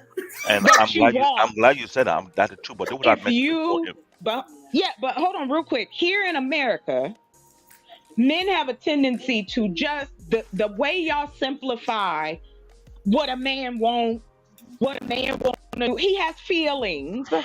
He has things that are needed to be tapped on that involve more than just his manhood. He also needs to be mentally stimulated. Meaning, if he comes home from work, I'm home all day, you come home from work, I'm not gonna hit you with what's going on where I was at. You've been outside, not me. I'm gonna ask you what you need from me and go on about it. If you Here's the need a problem with minute to that. breathe, go on do what you got to do. But the problem, and and y'all got it after that. Thank you for letting me speak. No problem. Men, y'all simplify it too much. You want to put us in either, oh well, she doing X, Y, and Z, so you know she a hoe and she could be the best woman you'll ever in your life. That's true. Then Very you true. go look over here at Sally the librarian, and she's slanging that thing for whoever wink at her. Yes. Those Now, women Talk exist too. about it. okay. So Let you me got it. speak on this. Let me speak on it. I'm glad you mentioned it. I've been on a couple of panels for the past year and a half, almost 2 years. I get This home same from type of work. topic, and I will mention one thing that always stood out. the loss of the knowledge from the older generation to pass down to the younger generation have been broken. Trey further know about it because they have on our panel when we trying to talk to the younger generation, and there's a lot of pushback talking about, oh, y'all F us up. It's the Gen Z, it's the baby boomer, it's X, Y, and Z. The problem is this. There was no gatekeeper, there was no elder within the community that to make sure that would teach the younger generation how to pick the right woman. When I try to compare, not only with my own culture, I'm from Nigeria, but other ethnic groups, if you were to bring a girl over, the men in your group or your family, they're going to look at you, pull you to the side. Who is she? Where you meet her from? What's with her family? They want to know these information to make sure you don't bring no one into the family that could jeopardize their family name. The same thing they do in my country. If you bring a girl over, best believe you have a bunch of uncles watching you, watching the girl. They have their own little spy to make sure that if she's legit or not. But we don't have. I dated an African man, so I know exactly what you're talking about. Go ahead. I'm sorry. I just had to throw that in there. Chocolate. I'm glad you confirmed that, because you understand when it comes to African people, they're very, very territorial with their last name and their lineage. I get it. Let me tell you what I did. Was I kind of like paid the price for it in some kind of weird way. I was pushing back because one, I'm a Nigerian. It's a quote unquote old school tradition. We're not allowed to marry outside our old culture or race. So when I mentioned to my mom, what if I married an African American? She said, you want to curse me? Oh, no, she said, are you crazy? I said, what's wrong with an African American? Nothing's wrong with this. No. You gotta be from Nigeria. I said, what if I married a Chinese or a Korean? My mom said, you want to send me to the grave early? My mom think if I married a Chinese or a South or any Asian woman, that means I'm trying to send her to the grave real early. Compared to married to an African American. If I tell them I'm married to the Caribbean, she's like, have you lost your mind? So I'm trying to figure out what the hell is going on. So we had this meeting. This is a true story. You think I'm crazy. With me, my younger brother, my cousin, my mom and his mom. We brought the topic up, right? My mom said, which is crazy, I don't want no Jamo, referring to the Caribbean. I don't want no African American. Either married to a Nigerian woman or a European white woman. Now, my eye went from, I had to red in my eye before, it got cleaned out and turned white. I was like, huh? I looked at my younger brother, I looked at my cousin. They had nothing to say, they didn't have no backbone. I look at my cousin mom. She said, no, I don't want that. I don't want no Jamo, I don't want no American, I don't want no white one. You had to be a Nigerian girl. I looked at them again.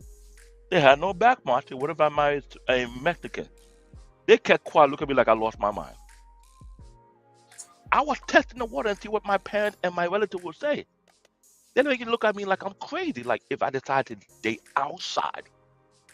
I said, what if she's a Christian? I don't get it. She had to be this, and this. I was like, God damn. Really? And I look at my cousin.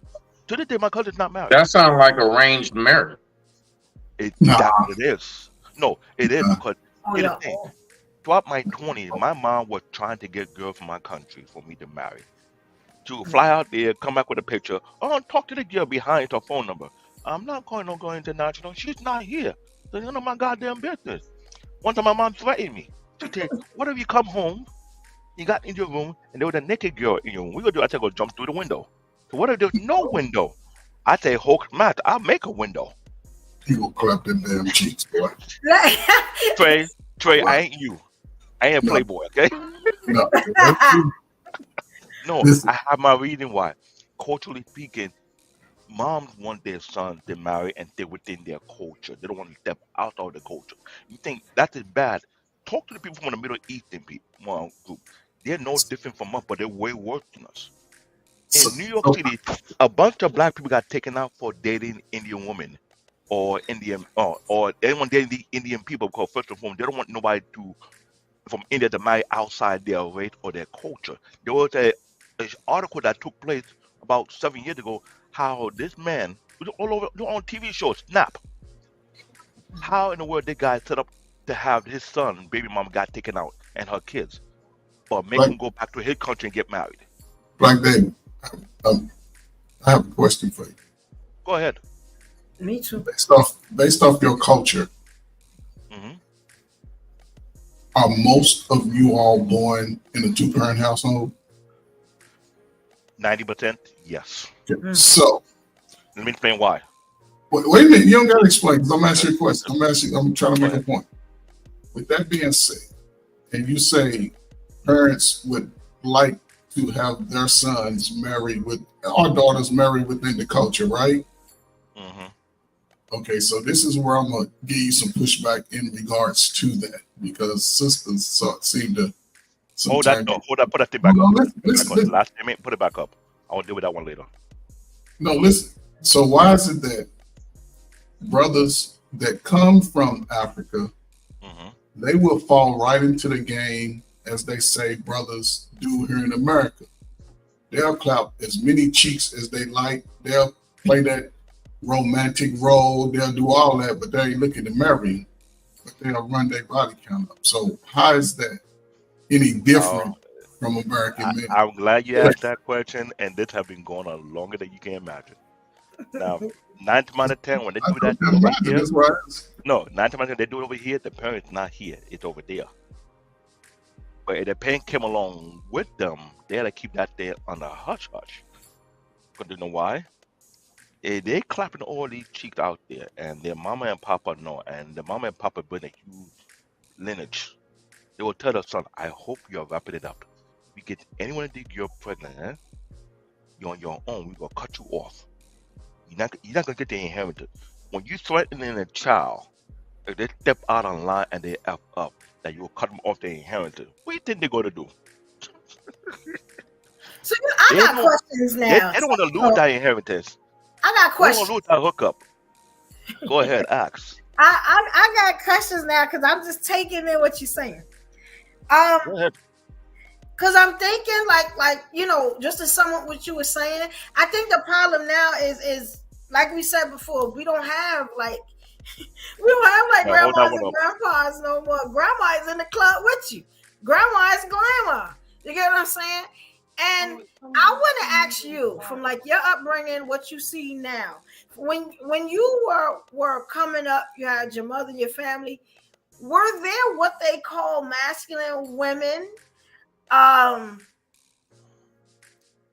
need to ask you what you think a masculine woman is first. I'll be clear with you. There wasn't no masculine women in our culture, but the women were more stern. They were like the manager of the household because in an African cultural household, the father is the head of the household. His job is to provide and make sure everything taken care of, everything that needs to be having in the household. The mom is like the manager, make sure nothing step out of line because if you do anything that would jeopardize the whole family name, it'll fall on her head.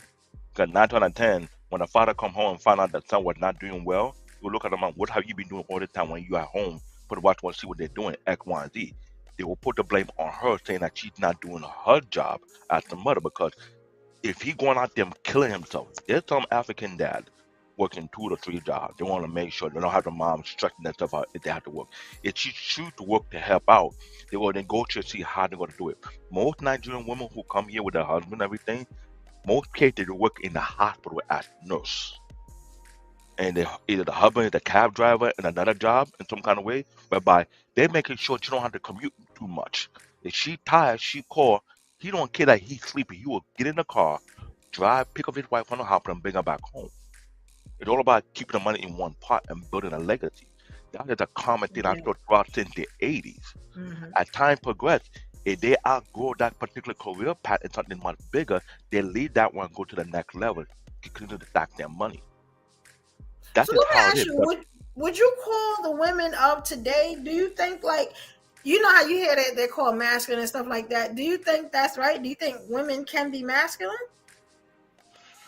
Or they're just not submissive? Do you think that masculine women can be submissive? You say the word, the S word. That was yes, and I try to stay away from it, but you know.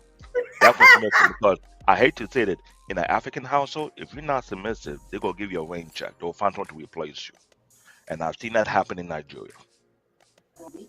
Can I just I apologize. I just want to say this is chocolate. I just wanted to say this. I know Brooke, you was trying to stay away from submissive, but I think we should talk about it. And the reason I said it is because I think submission again is subjective, and that one submission to one type of man is going to be different from another group of men. There's And I just get that. different things underneath that, and I think that that's where we do a disservice, is that we keep throwing these words around, but Mhm. nobody can give you detail on, okay, so what does submission look like to you? Does it And me this is coming home why from I work say and you need the handing you my gatekeepers. paycheck? Right. Like, No, this is why I say there you need the gatekeeper, needs, because this is the culture thing that passed down. you know what? I think that they should go back to matchmaking. That was something that's That's called a arranged, definite that's called arranged thing. marriage. Well, no, it's not arranged marriage. It's like dating services. Like, for instance, Oh, you're talking if about that type of I thing. right, so like if I say, okay, let's say for instance, if Smitty is looking for a particular type of woman, we can then pick from a group of women who have signed up. I don't know. Has anybody ever watched The Millionaire Matchmaker before? Yes. I've seen that show. I'm not too Right? fond of it. No, I no, no, just no, laugh no. at it. I got you. But it's a show. But the concept, I think, would be awesome for our community, because I think it would then force us to be honest about the type of mates that we want, instead of these buzzwords we keep trying to put on people and say, well, And if you're I not this get type of you know what I'm trying to woman, explain to you. African yeah, people do go ahead. matchmaking, but it's a whole different ball game. Because first and foremost, they're looking at family, they're looking at who the mother, they're looking at the daughters. And 9 times out of 10, you see a bunch of elderly moms among themselves who will talk about who got married to this person's son, and oh, I know someone, I got a sister who had a nice beautiful daughter, X, Y, D. They all colluded among themselves. Trust me when I say that African folk, when they do matchmaking, it go long yard. They ain't not playing around. They want to match I this think I person think daughter that, with this person's son. They want to do this, and they do that a lot. I think the key word, and I think what Chocolate said was very important. What is your definition of Of submission? And Yeah. and, anything and, that you, and that's what I anything say. that you, The anything you gatekeeper get don't into, eat them. anything when you get into a relationship, and I think I can see where she's going when it comes to matchmaking, because you both sitting down and y'all going exchanging information and defining who you are and what y'all, the words that you like, okay, what is your mean to submissive? Because some men used to come home and give the check to the woman. So is he showing submissive, and she takes care of the money and takes care of the bills and stuff like that? So I think that's very important. Like what she said, I think that's very big when it comes to Vaughn, I'm getting glad you into said that, because relationships. BM, you mentioned that before, and you said that his grandpa and his grandma, whereby his grandpa worked outside, the grandma was like an accountant. She was responsible to monitor everything and the finance, everything. When the Right. grandpa was making all that money and money stacked up plenty, you know what she was doing with that money? She was multiplying. She was buying property. She was buying land. So the time they got retired, they got so much property under their name. That was the system in place. Right. Well, It's like see, saying, that's where I think for us as American Black folks in this society, I think that's where we missed the mark, because we're and not I said looking the at each gatekeeper, other. the Well, problem, the here's what I will gatekeepers. say. I don't think we'll ever have gatekeepers, so to speak. But I do think that if we start having a conversation about what do men really want from a mate here in the United States, besides the vague things that are always said, like the whole ride of the fit friendly and all that bullshit, excuse my French. What else is it's like, this is how I feel about it. And y'all as the men, I'm gonna ask y'all this question. Why do you guys talk about women in a way that's like it's only these several boxes? It goes no deeper. It is very, very surface.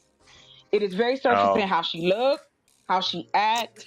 It never is about, can she bring me, is she funny? Is she intellectual? Is she a good cook? Is she adventurous? It's like all of those things that come inside of a human being. I don't hear Black men explaining it in that way. when it comes to relationships. Now, And I'll leave it there. Y'all got it. Hey, real quick. Hold on, real quick. Nah, I want to ask, Quantum, help me out, sis. Now, I'm just curious. It's just a question, not a gun for. You said submission looks like a side chick. Give me a little more detail on that. I'm curious. I ain't never want heard to that know before. about that too. That's new to me. I ain't never heard that before. Just type something else. Give me some more detail on that, love. I appreciate it. I know, yeah. What up, Twin? What up, Twin? Twin, start trouble in the comments. What up, Twin? Take heed to the message over here. What's going on? What's going on? Yeah, I wanted to talk about that too. You know, let me ask you something, because that goes to what I was thinking. Quantum also made a comment saying that you got to choose the right mate to fit your vision. Does that go for women too? Because I always say that I want a man that works well in my world. Yeah. Right, so does that mean that men have to submit? So you have to submit on both sides then, right? It's not just a woman submission. Yes, it's going to be in that definition. Y'all have to cut deals. You have to cut deals. Yeah. You can't. You don't submit. You have to cut a deal. If you could, let's look at it like that. We need 10 rules in our house. You come with 3, I come with 3, and goddamn it, we put coming up with 4 together. I knew exactly what look. My wife, talk to me, feed me, freak me. Put it in whatever order you want. I need that. And just so happened, I got a woman that was funny. She likes what I like. I'm an outside guy. I'm gonna take your ass up at heel. So I needed a certain type of woman that can be in that element. I like to go swimming. If your ass ain't swimming, you're not for me. Ain't talking about putting your little sparky feet in there. I need a woman to put up a deal. I'm not going to negotiate. Because you the main one. You found you a woman based off the traits that you like. That's what I mean. But you are one of them who talk about women being in 1 or 2 boxes outside of the one that you pursued. This is where y'all misunderstand. Men are very simple. You see, I had 3 things.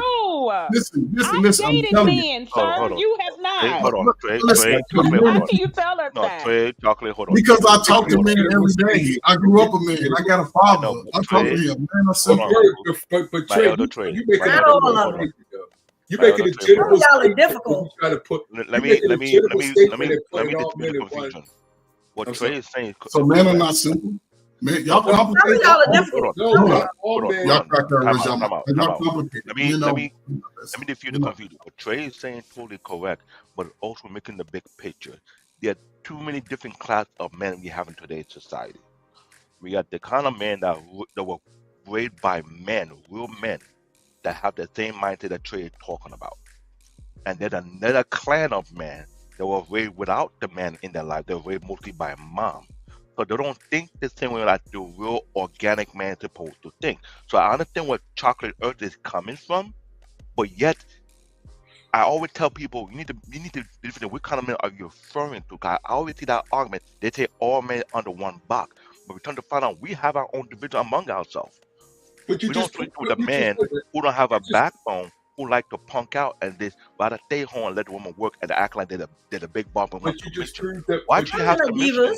Yeah. But you just proved the point that they are different then, because you just said one man was raised by a man and then one man was raised by a woman. These are 2 different men. It's like a clan. So hold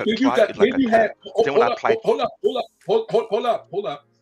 You have 2 different men. You have also men that's been raised by the society. You have people that's been raised in foster care. So you have different types of men. You don't have. You can't say. Thank you. You have some men. Do you have some men that are simple when it comes? And these the men that you talking about, Trey, that is led by logic. Though these men are, I would say, are simple men as you speak of. But all men do not are not by logic. You see what I'm saying? You're 100% right. I appreciate that. But me, I can only come from a point of view of a logical thought. And the fact that I don't really, speak with, I guess, for the guys who wasn't raised in that type of environment, I understand that type of environment. But I can tell you this: look up the traits of a teenager in foster care, someone who has been in foster care their whole life. Look at those traits and look at the traits of a child raised by a single mother. Mm-hmm. Very similar, very the same. And I can understand where the ladies are, especially in the dating world. That's like 20s to 40s. Y'all are dealing with a lot of men that was raised in the same type of home. They grew up, they went to the same picnics, had the same upbringing. So y'all gonna get that emotional type of guy. Y'all see, there's no way in my day it would have been common. It would have been common for girls to call themselves a B, but yet a boy to call you a B. That was like the words of death to call a woman a B. Now guys think it's common. Well, that's the thing. Yeah, that's very true. I mean, but that would be. But I guess I say this to you. Go ahead. I'm sorry. But Trey, when you said foster care, right? If you look at the data and ask ACE Foundation, ACKC Foundation, right? It's a difference. You have some boys that's been raised in an institution foster care. Then you have some raised in foster care, the single person, not the institution. It's a difference. It's a difference. No, it's a difference. Wait a minute. They did a study as far as what you're saying is someone that's been raised in a foster care with two parents, but they are foster parents, right? Then they did a study as far as foster kids been raised in an institution, that they went from one institution to another institution. There are two different types of people, and they are raised different, and their actions are different. So you have to go into when you have to break it down. When in the KCE Foundation, you could go on their website and they breaks it down. Okay, so I'm glad you break it down. And then they break it down as far as in single parents, single fathers, and single mothers. Different, because it's subjective. It's different. So I would be very raised with a single mother and institution, and the institution is not necessarily in a foster care establishment. It also can be in a foster home. So kids get moved around in a foster home. So I'm speaking in that dynamic. Children that are raised with a single mother and in a foster care institution have some of the similar personality traits. They struggle with confidence. They struggle with self-esteem. They feel isolated. And this is what we see out here in the dating world. The men are not having the confidence. The women, please, may I say they create a boy club for that. Excuse me. I just would. Give me just a second. Just a second. I want to say this to you, Trey. No disrespect, sir. But I guess what I was saying to you earlier is this. You can talk to men all day. Yes, you a man. Yes, you had a father. That's all good, well and good. I did too. I had a daddy too. What I'm saying to you is men, how they act with their friends and with their sons or however, it's not the same when they are dating women.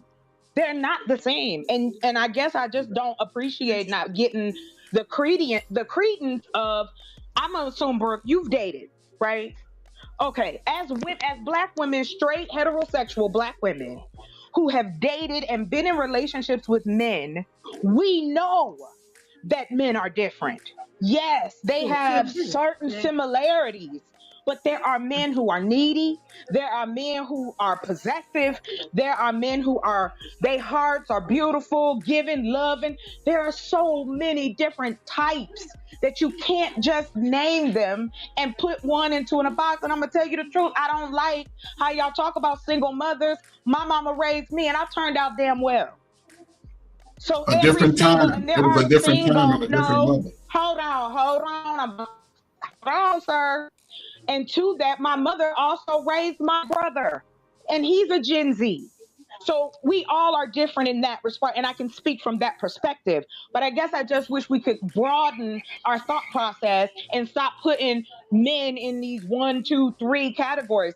There are many different paths out here, many different mixes. People who was raised by their aunts, uncles, that raised themselves, whatever the situation may be. We're talking about men and women who are of age and are dating out here, and a lot of men do not know what type of women they want because they don't know themselves.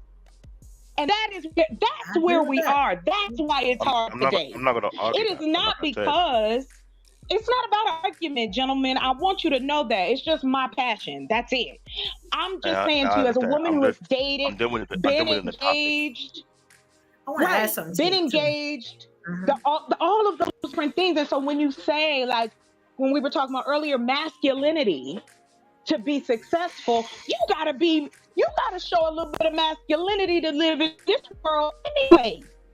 You can't be out here being no punk, even as a woman, especially a woman, because not only are we dealing with the issues of what's going on in the house, we're dealing with outside. We got to worry about somebody coming at us crazy. Are we gonna get attacked? Can I get to my car? You got some brother at the gas station trying to talk you up. Hey, baby, bro, I just want to get some gas, and now I'm a bitch. You know what I'm saying? So there's a lot that goes on, and that is what I wish that we can genuinely have that conversation, that the dating side is not the same as your homie, your son, and your bestie that you talk to every day, or the brothers you play basketball with. That's not the same. It is not the same energy. And I respect so that's you for all I that. wanted But to say that. what I've And been trying that's to it. point out in other, I'm glad you said that. What I'm trying to point out on a lot of other panel is that the generations have changed over the period of time.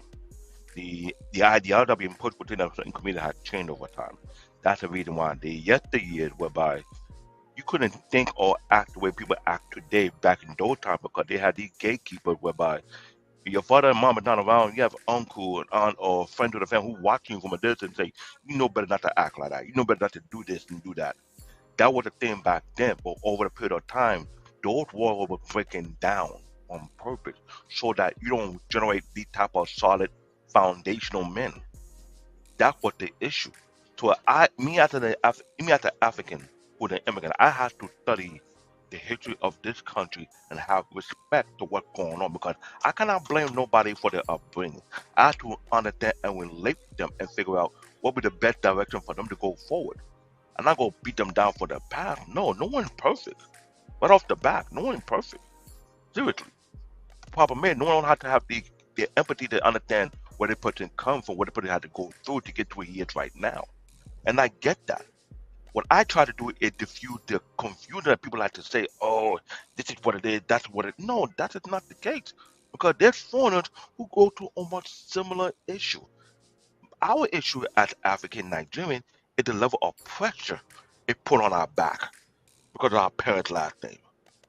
As of lately, I'm hearing men are committing deletion because they couldn't stand up to the expectation that parents put upon them. If they fail, they fail. They'll be looked down upon. They'll be considered the black sheep. I would call the black sheep because I refuse to follow the Nigerian culture, because first and foremost, a lot of girls that said up to me, they wasn't my type. And I didn't trust them because I don't want my mom to use my future wife to control me. God forbid if I married to another African woman who's not Nigerian, that would even add more problem. You get what I'm saying? Yeah. It seems like the problem now is that, and I'm gonna be honest, you know, ladies, y'all tell me if I'm right about this. I meet more men now that have what we call mommy issues. Either they proverbial vaginas. Is that it? Did I hit it? Did I hit it? Like, yes, like either they hate their mothers, damn it. Listen, yes, they hate their mothers, they hate you because you're a woman, you know, or they want you to be their mother because they never gave them that love, and you can't be their mother because you have to be their mother, and it's not. Speaking, so speaking. Chocolate Earth. Listen. So when you hear a woman say, "I don't need a man," I wasn't a mama boy, but I hate to be called a mama boy because I fight against that. I was that one kid who hates being a mama boy. I think I was weird. I'll add this in for you, bro. Yes, there are men, just like there are women out here with daddy issues. There are a lot of men out here with mommy issues, or they weren't taught how to deal with women. And these are men coming from the age group of 35 to probably about 55 years. Okay, Trey, I got you, but you talking about Trey, don't stop right now. I got Trey, you. Do not start that right now. When you get to be we'll have to fight again. Hold on real quick. No. That's true. I agree with him. We are I want to say, I'll just use Generation X. From the ages of 55 to about, you know, what would that be right now? Like 30, no, not even 39, I think 40, in all honesty. So 55 to 40 now, they would be within that age group. Let's just say 40, 50s. It's 40 and under. It's Okay, 40 and sir. it's 40 and under. Okay. Anyway, I've dated all age groups. Okay. They were all black men, whether they were professionals or not. I don't care about any of that kind of stuff because I was raised that way. One and two, I don't see men the way that they see themselves. You are a human being with frailties, and you are a human being with issues. You are a human being that do good at one thing and may be shitty at another. That is what we are. However, within our culture, I believe that what's a disservice to the men of the culture is that y'all don't even give yourselves room to find out what is going on and why do you keep hooking up with these same type of bras. Because just like you said, Trey, woman will go date a man, it don't be good, men ain't shit. These men, and I'm gonna use the topic and the grouping we're in, this is what we hear every day. They ain't talking about each other. They're talking about us as women. Okay. Are we hoes? You dated the jackrabbit. Yes, we do. Every day. Are we every day? I gotta see because we're not good enough. We're at least desired. Right. Yes. You too fat. We tired of your weave. Yes. Stop doing your nails. Chocolate Earth. Hold on, Chocolate Earth. Yes. Chocolate Earth. You say you dated men of all ages, Big fat right? Becky comes. So you telling me you dated men from the and jackrabbit y'all love tribe? her, right? I'm just saying. Hold on, wait a minute. Hold on. What'd you say? One mic. Yeah, I'm so trying to sorry. find out. You dated a man from the jackrabbit tribe? I don't know You if get it the was joke. the jack. She said Yes, she I dated got men the of all joke. ages. I'm thinking she dated the man from the jackrabbit tribe. You know what I'm talking about? No. A lot of them don't even get that far. Oh shit! Yeah, that's that Mandingo humor. That's that Mandingo. That's my point. That's what the fuck that is. That's what I'm saying. Look, I'll tell you this. When I did date this African man. He was really, really sweet to me. We dated for a little bit, but what he wanted to do, I didn't want to do, and I was very honest. And no, I didn't run. No, I didn't run.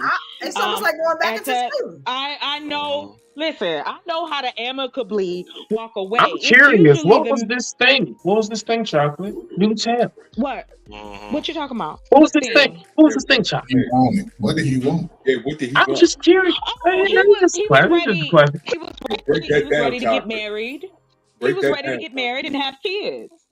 And you didn't want to? I didn't want that though. No, I didn't. But I was honest about it. Hey, she told us she was honest. Then she saw the hunger in his eye. And she saw the hunger in his eye. You're like, oh hell no. I'll give you listen, I got like, references. Anybody want to know how Chocolate is in a relationship? I got references. All I'm saying is this. Right. What you were saying is you met the African brother. She saw the hunger in his eyes. No. I believe in this. I'm not going to hold you up. If you and I are on a different plan and you and I sit down and talk and you want something that I don't want, I'm not going to stay with you.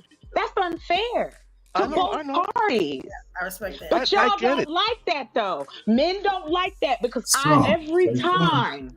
No, because you don't. So every time. No, I'm not. I'm not saying that.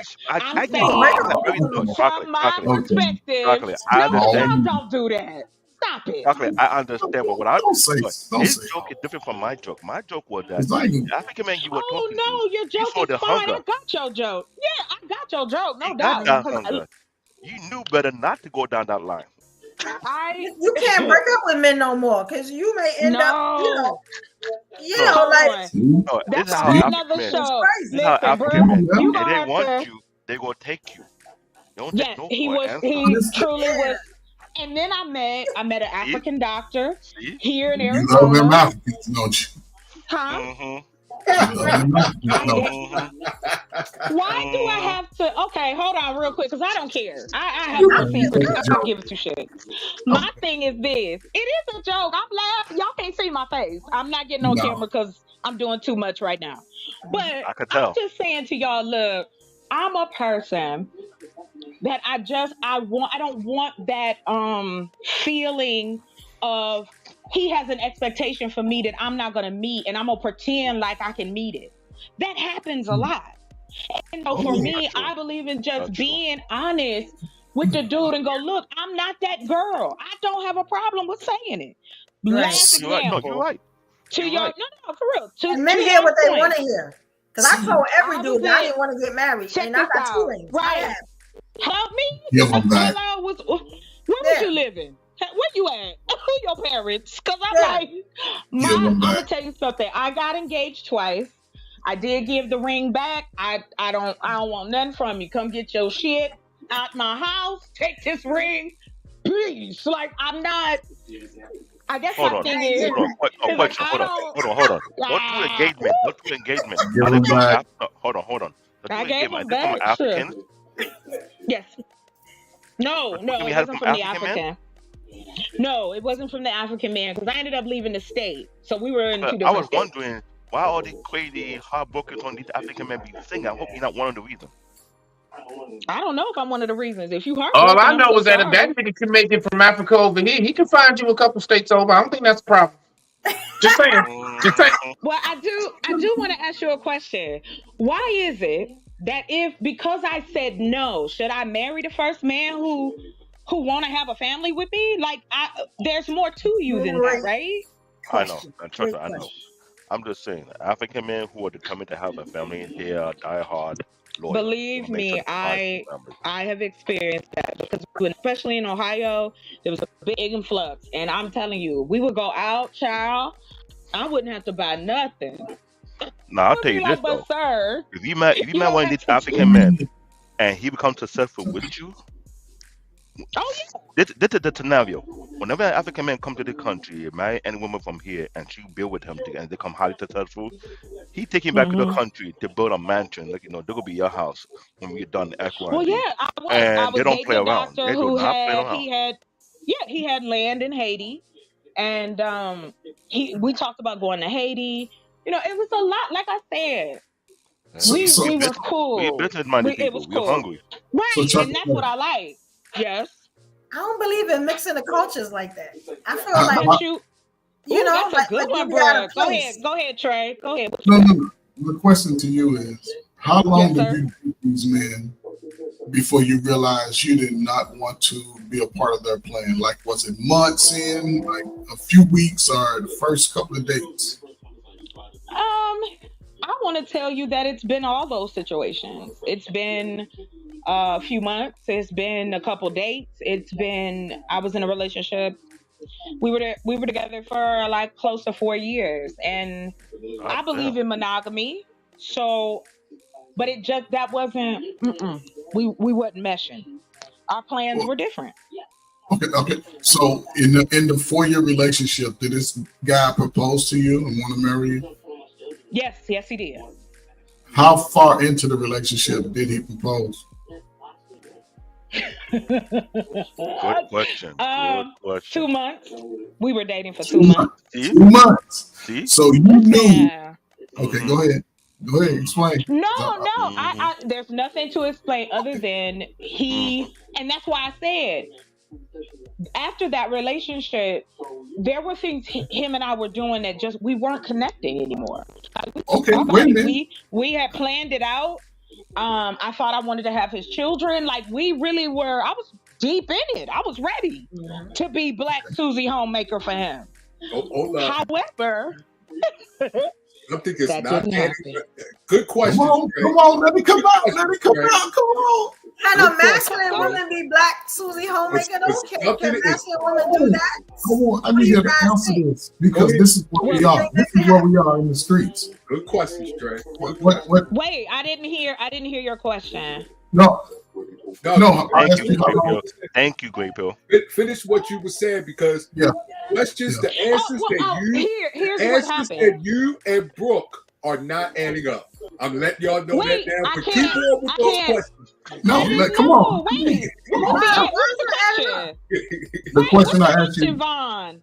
Huh? I didn't. You didn't finish answering the question that I asked. Finish. I apologize. Go ahead, Trey. What was the last part of the question? How soon did I know? How long did it take for me? How long into those relationships did you realize that it wasn't going to work out. But I did answer it for you. Some of the relationships I was in, I knew after So in the a last few days. with the 4-year relationship, That wasn't the last. That wasn't my last relationship. So, my last relationship, I'll answer that. I can answer that. And yes, we fucked around with each other for 4 years. I was much younger. That's what you do. Anyway, the last relationship I was in, I was ready to get married, right? I was ready to kind of move into that groove. Okay. And I met this man who said he was on the same. I mean, I told him exactly what I was looking for. He said, yes, that's what he was looking for. And, we got to know each other, the whole thing. I didn't know that it was time for me to go until after we moved in with each other. That was the mistake I made with him. Yeah, when you move in, you change things. It sure do. Okay. It sure do. And so once I knew, I'm gonna tell you, it was the 4th of July. I packed up my shit, took it to the storage unit, and I left. So Chocolate Earth. Okay. Yeah. Now this is those dilemmas and dynamics that men speaking about in these spaces that are looking for women who are looking for women to be wise, right? And I say this all the time. In your lifetime, you're only going to meet about 3 people that you can marry. The first 2. That's not true. Listen. Okay, so I'm speaking from a man point of view. I ain't gonna speak because y'all can believe y'all can get married while y'all sitting there with an IV talking about these are the last 48 hours. Yes, it happens. So in a logical world, for a man, we gonna meet 3 of y'all. The first 2 we might not even be ready for. We young. Remember, you met a guy who, when you were younger, and you spent all of this time with, and you developed a whole lot of things that you hadn't reached in life before. Your emotions starting to grow. You start to understand what love is, what toxic love is, what narcissism is. You learn all of that in relationships. Because when you start hanging around somebody, you realize, oh, this person ain't shit. This person is mean, ugly, nasty. This person breath stink. You realize all that. So as you learn that in your younger years, now again, on the world outside of women, even men, our most valuable years are as we get older. Well, like when men come into their full grown man strength, that's when our value starts kicking in. Women, their value is all before the age of 29 when it comes to a man saying, I know that's what I want. I'm going to give her a ring 6 months in, 3 months in, 4 months in. This is the wife because they understand that going in. He can build everything that he's thought of and everything that you thought of. Now, this is a sort of a conundrum that women in because in the 25 years ago, that's the way the process was groomed. And you see these people who have been together 25, 30 years, they're now in a position that the family is thriving. Today, people who spent their best years not committed to a marriage, but just in a relationship. Guys are stuck in the relationship that broke their heart. When y'all break a dude's heart, he'll talk about that shit for the rest of his life.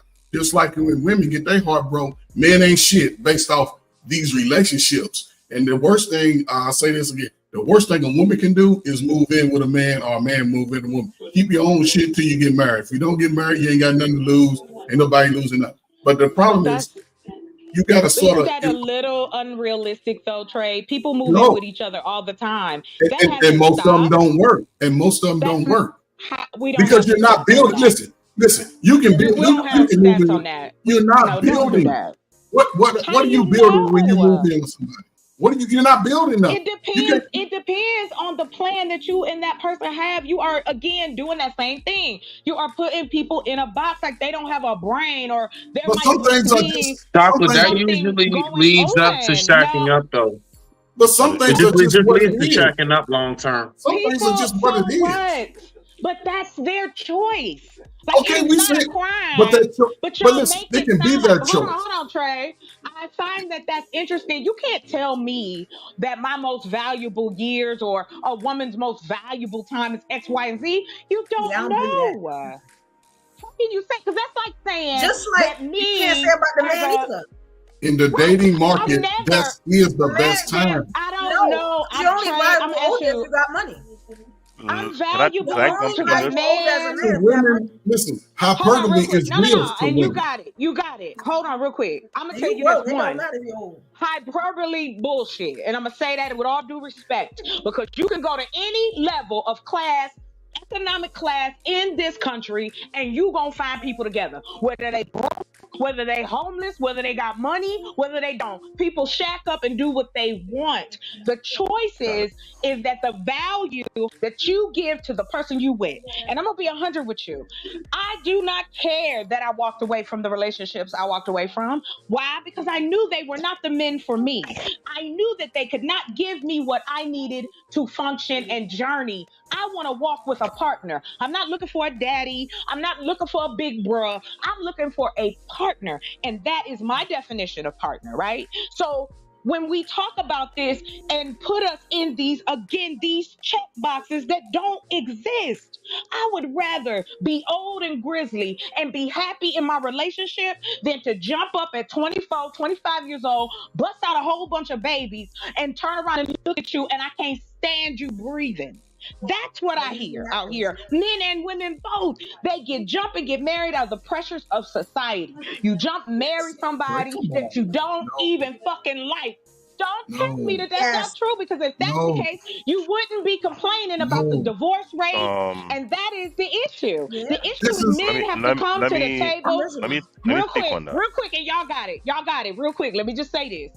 What the problem is, in my perspective of being in this space, is that men do not want to come to the table more than just they dick in their wallet. You do not want to be seen as a wallet and a dick, but then you call us gold diggers if we're looking for a man that has both those things, then in abundance. But then you turn around and say value and marketplace. I am not a piece of meat. Yes. I am a human being, and that is not how y'all talk about us anymore. You think we want to get with you and you talk about us like we something at the AJ, right? Like, come on, just listen to the shit that y'all saying. As older men or as 30 plus, if you talking about always talking about what these young men need to do and forget the old heads, blah, blah, blah, blah, blah, you can't. People do what they need to do. And you also have to take into consideration that maybe that particular man or that particular woman ain't made for that kind of commitment. But our society pushes us together and really find out who you are and who he is. That is what is happening. And men have to come to the table with more than just your dick and wallet. You gotta bring your emotions too. And y'all don't want to do that. We asking for too much. Let me speak on that. Okay, I'm glad you got it. Thank you. I'm good. I'm glad you brought on it. And this is something that I have said on multiple panels on this type of topic. I don't claim them niggas. Well, you don't know anybody until you actually live with them. That's when you get the real them. Now, you go into these marriages thinking that the representative that you see is the one. No, you get what I'm saying? You're gonna be miserable. In this multicultural country that we're living in today, there's a lot of ideology that have a conflict of interest if they see their kids shacking up and not married. And I'm not going to apply to my own culture. And there's many other ethnic groups that will not tolerate that. It's not in their thing. They will let you know that if you go to shack up, you might well get married. I hear that from people from the Middle East. I hear that from people who are Asian that don't believe in that thing. And I can understand why. Now, African culture is no different as well. But what they normally do, like I said, because we are blessed to have people who are gatekeepers, they make sure they're teaching and raise you with certain value. Now, those who grew up without a particular consistent culture, we left out there to what the media project, what so-called value. When Kevin Stem was trying to put a name to something that have been done for multiple generations, he called it sexual value marketplace, whatever. That was never what the case to begin with, but that actually existed, but it only existed among prominent families. The discussion they talk about based on daughter of particular families who they want to link with their son. They're looking at the substance, looking at the value, looking at how she conduct herself. Those kind of conversations. The only problem when they talk about it in modern time, they remove a lot of things that came along with that type of conversation. That when you try to modernize something that comes from a very solid cultural background, you miss the mark. The same thing when I was doing that last year when people want to talk about polygamy. I'm like, this country don't know what polygamy really is, what their access, what their essential fundamental behind that. But you want to practice it. Why we want to practice something? You don't have a culture nor a foundation that support that type of system. Outside the country, there are a lot of places they practice polygamy and it's successful. But it cannot be successful here if you don't understand the fundamental behind it. This is something I'll be trying to point out. When we come to marriage, everybody in this country who come from different multiple culture had different view of what marriage really is. If you dating someone from a very deep cultural background, his view of marriage will be completely different from your view of marriage. His view of marriage have been passed down, that have been known for multiple generations. People keep forgetting that aspect of it. But if you date someone who comes from no cultural background, whether his view of marriage is going to be a bit of what he think it is. And when you don't have the same view of what marriage is, there's going to be conflict. The question is, are you willing to compromise with that type of view or you walk away? That is the common thing. My view of marriage is coming from a generational level of understanding. But there's a role and there's a level of responsibility. It's not about dictatorship. Even though it may look like a dictatorship, but it's much bigger than that. It's a duty, it's a bigger responsibility. I want to make sure I maintain the family name. I don't let the family down. So it's not all about me. It's something bigger than me. And that's the thing. Our generation doesn't do that. Don't think that. And I'm glad you mentioned that. A lot of men here that I spoke to, and but y'all gotta come into the times. You can't live back then. You got to come into the times. You know, this is the problem. Our people don't adjust to the times. We still worried about grandma and grandpa. I keep saying it. Multiple men from different cultural background what marriage is to them. And I listen to what they tell me, and I could tell some are not sure what marriage is. Some had a solid understanding based on what they were taught and based on what they've seen. Like JT. But can I say something about that, though? Can y'all expand? Can y'all, you and Chocolate Brooke, expand on what Trey was saying as far as when he was talking about shacking up? Because Chocolate said it's unrealistic. Can you expand on that when you're saying that, when you're applying that word like that? It's unrealistic. What? A lot of stuff we're talking about is unrealistic. I keep saying it. We are not our grandparents. We're, you know, the problem is, and I think that's the worst thing. I was going to say, I agree with you. Past times and what it used to be. We are not our grandparents. And if what we gonna do today? You'll never be able to come into what it is now. You get what I'm saying? Some things do not change. Some traditions do not change. It's changed by default, but the tradition. Listen, you can listen. Yes, and okay. And this is the trick bag. What y'all saying is fine. I'm not listening. What y'all saying is what y'all saying. The trick bag is this: women, and this is the trick bag women put themselves in. If they go into their young adult years saying, "I'm going to do me until I'm ready." Women. Okay. The women that do. Okay, so let them finish. Chocolate, one mic. Chocolate, let them finish and rebuttal. Go ahead, Uncle Ferg. No, I can read it fine. The women that do think like that. No, the women that do think like that. The women that do think like that, not the women that don't, because those that don't more than likely will get their results. The women that do think like that. This is the trick bag that they put themselves in because they're going to their early 20s. Now, to a man, you're like the freshest new car that came out. You're a 2024 virgin. Damn. Okay, I want that.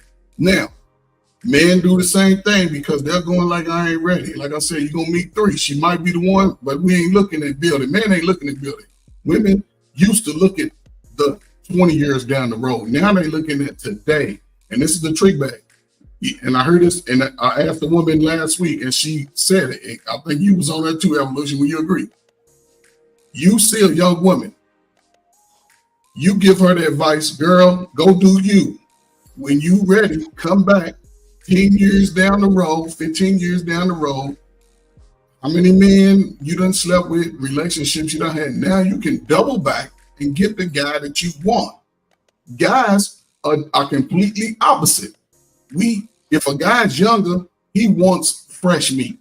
He's like, yes. But if he doesn't get what he's want, he's going to play the game with you for 15 years. He'll move in with you, do all that, but he already know I need a place to stay. He ain't said that.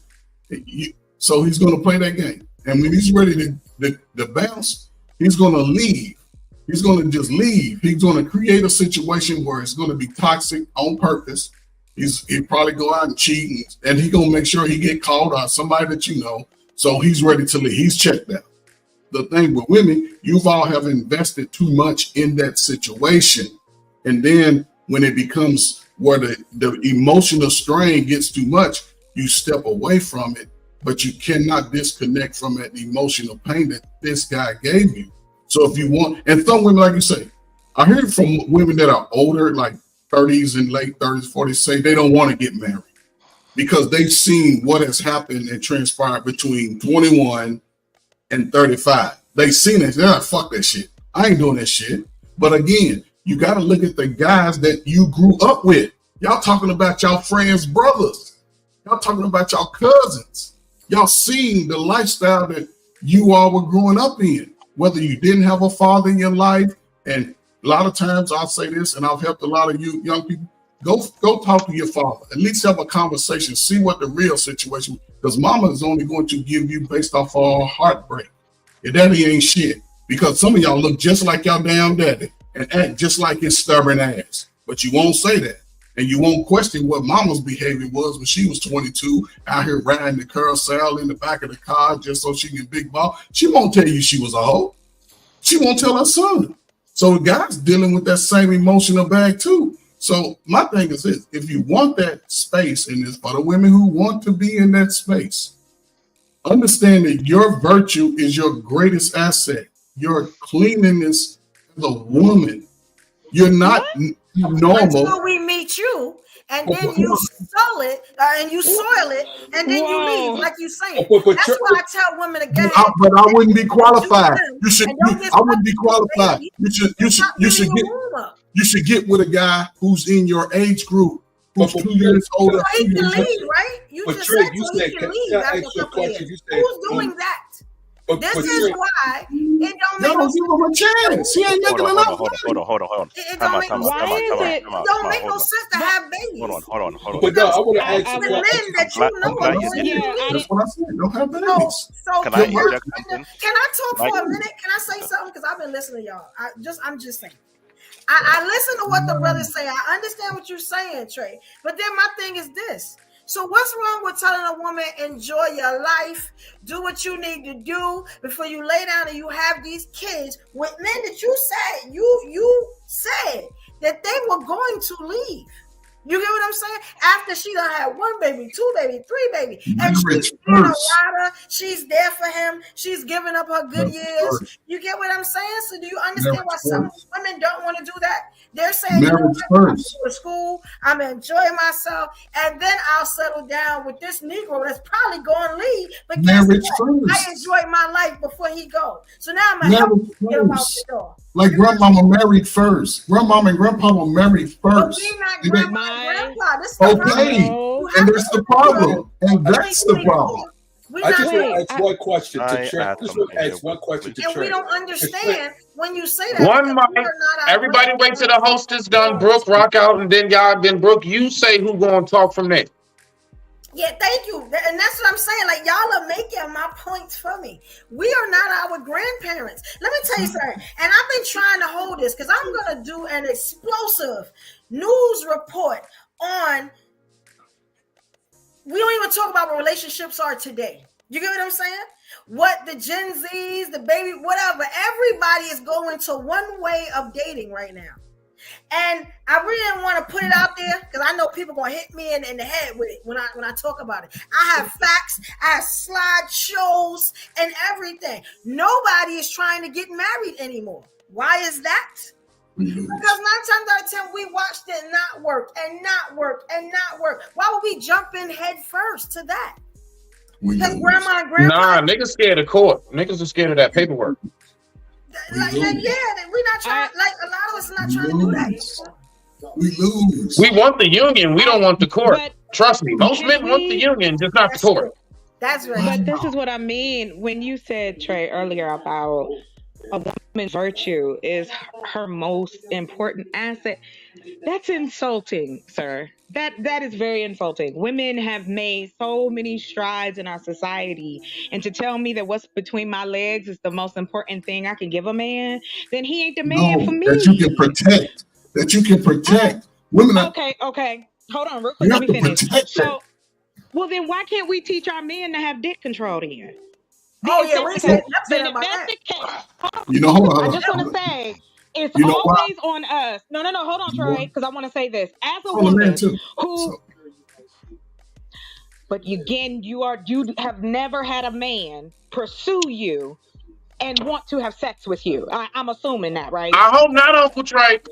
I hope not, nigga. Trey, Can hurry up and answer. you?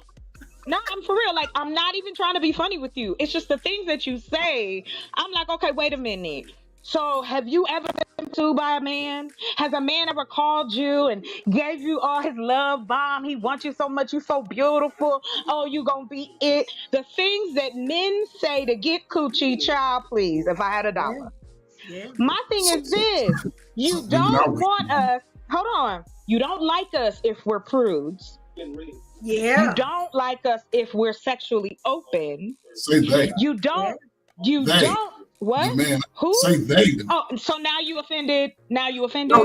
Let's go. Because I'm not in that Now you category, so offended. say they. So say You've been they. saying all women. You've I been didn't saying say it. you. I'm not. say I'm you. not. I don't care because I you didn't didn't say say me. you. I'm a woman. I'm a woman. Okay. In this Gloves country. off. Gloves off. Single. Come on. That's right. Turn them Gloves off. off. Come Because on. I'm gonna tell Come you on. this. I Single. am tired of this same rhetoric. Unless you have been pursued by a man in this society and been told how much you are so fucking special, and then when you give it to him, now you a hoe. Now you this. Now you got bodies. You got this. You got that. Oh, you supposed to keep it. I wash my coochie all day long, so I know it's clean. That's not the problem. Yeah. I'm like this. If that's the case, then teach our boys, since y'all always want to talk about kids, teach our boys and our men control. Why don't they have it? They Why never are you did. always pursuing sex? Why So do I we say have this. the adult industry that Chocolate, we do? who is Why do these we have days and porn y'alls? movies? Who's the days Why? and y'alls? Chocolate? Why? That's what Who I'm are these saying. Can you niggas? just It's pay the truth, though. attention? You know, Oh, I'll say wow. this, Y'all and I've too been much. saying it. Y'all But this too is what much. I've No. been Listen, saying. listen, No. it's Real quick. cool. Hold on. No, Stop. I'm I mic'd had up, to because y'all real good. quick Y'all because good. hold on, Nah, real quick, You and good? I'm gonna got the floor back. Me, seven, many times Pause. I've been checked by women 5, when I say y'all women. So 3, I'm 2, not okay. talking. 1. Please stop talking. Please, everybody. Please stop talking. Please for a second. Please. I haven't said nothing for that long. Please. Just pause. Look, man. All right. I'm gonna throw some things that are that are gonna make us talk, and some things you're gonna disagree with, some things you're gonna agree with, whatever the case may be. Now, if a and chocolate, come back up if you can, please come back up. If a woman, right, is someone who is, what I mean, talking to a lot of guys that she's been with, men, she's gonna be looked at a certain way. She may not think that that's okay. She may not feel like it's okay, but men, some people gonna look at her a certain way. You know what I mean? Now, is that fair in retrospect? Because she may have changed her ways, or she may not even be, what they call a whore or whatever. She just may be getting to know different people, and she may have had different experiences, right? She may be protecting herself or whatever, and things of that nature. But society is not going to look at her only one way, unfortunately. You know what I mean? Now, I believe there's a lot of great women who are victims of that, right? You know what I'm saying? It's not the fact that they're bad women or anything like that. You know what I'm saying? So I think we have to understand that. But people ain't really look when they see the smoke, they're gonna see fire, and they're not thinking about nothing else. They're not thinking about, oh, maybe she a good woman. What they ain't thinking about none of that. They're like, yo, she done been how many dudes? Oh, nah, dog, forget it, right? That's exactly what they just gonna say, and I hate to say that. You know what I mean? But it's the truth. It's just like if a guy if he doesn't have a certain amount of money, right? You know what I mean? He's gonna automatically look at as a bum or as a loser or this, that, and the third, right? Now, he may have had health situations. He may have had a bad family upbringing. He may have had a lot of things going on, right? But nobody's thinking about that. They just see that he don't have a lot of money, so he's a bum. That's all they're gonna just do. Is it snap decisions? Yes. Is it the best thing to do? No. Because when you make snap decisions, right? You know what I mean? Leave Uncle Ferg up there. Leave Uncle Ferg up there. You know what I mean? When you make snap decisions, right? It's usually just based on what you just think or what you believe in that moment. But it's not actually factual or true, right? But people ain't digging into the evidence. I'm just telling you that right now. So if you say certain things, people gonna think certain things. That's just the way of life. You know what I mean? I hate to say it that way, but it just is what it is. You know what I mean? Like, that's just how it is. Now, as far as what way it works, I don't know. You know, we live, our community now is so diverse and so open, right? You know what I mean? Now listen, I like some of the older ways. I like some of the older things that Uncle Ferg is talking about, man. I grew up in some of the traditions that he's talking about. So I like some of it, right? My grandparents predominantly raised me. So I like a lot of that. You know what I mean? I like a lot of it. But is it current now? Not completely. You know what I mean? It doesn't fit completely to what's... Okay, I'm back. I think I should be back. Okay, I'm back. Right? It doesn't fit completely to what's going on now. Right? Now, should it fit completely in some retrospect? Somehow, some way it should. Right? In some retrospects, I believe it should. But that's up for debate. Right? Because if a person living their life and they happy, who am I to tell them that they're wrong? You know what I mean? If it works for them. You know what I mean? So my only thing is that you just got to be willing to die on your sword. That's all I ask. Whatever tricks you choose, just be willing to die on your sword, okay? If you choose to be traditional, die on your sword. You choose to be modern, die on your sword. You choose to do both, die on your sword. You choose to try to create a new way or whatever you want to create, die on your sword. That's all I ask, all right? Just keep it gangster, all right? Die on your sword, homie. You know what I'm saying? You about the church? Go down in the flames with the church, baby. All right, let's get it going. Charge it to the game. You know what I'm saying? That's all I ask. And CB, I'm just gonna get to you, but I get to Angelus first. My man GP, Chocolate. I'm glad you're back. But yes, but I think what's wrong. The thing that's wrong is that, you know, we got to stop making snap judgments, even though it's kind of impossible to do. You know what I mean? You see a person in the street, they got a cardboard box. You think they're a bum. You just gonna think that they got $1 million in the bank, but we don't know. We just don't think that it's just a snap judgment. You know what I'm saying? So that's just how life is, man. So, you know what I mean? And I think also the thing that happens too, because we don't communicate different things in our relationships, it just goes haywire, right? Our communication skills suck. You know what I'm saying? It's like we don't communicate. You know what I'm saying? And then we assume things, and then when we're proven wrong or somebody tells us something different, then they got to be lying or they capping. And sometimes they are, right? I will get Gray Pill. It's on you. Then we're gonna go to CBN. Then we're gonna go whoever else after that. I don't know after that. But go ahead. Okay, I'll make this quick because I had a question. Hopefully, this will expand a little bit with the conversation. But I will say this: when we make, I will agree with what Mr. 84 said. We got to be careful and practice what we said. It's that old saying, like, practice what you preach, mean what you say. That helps a lot with the conversation, because most people either get triggered or get offended or get a little bit sensitive on just one word, and that person's not directly talking about you.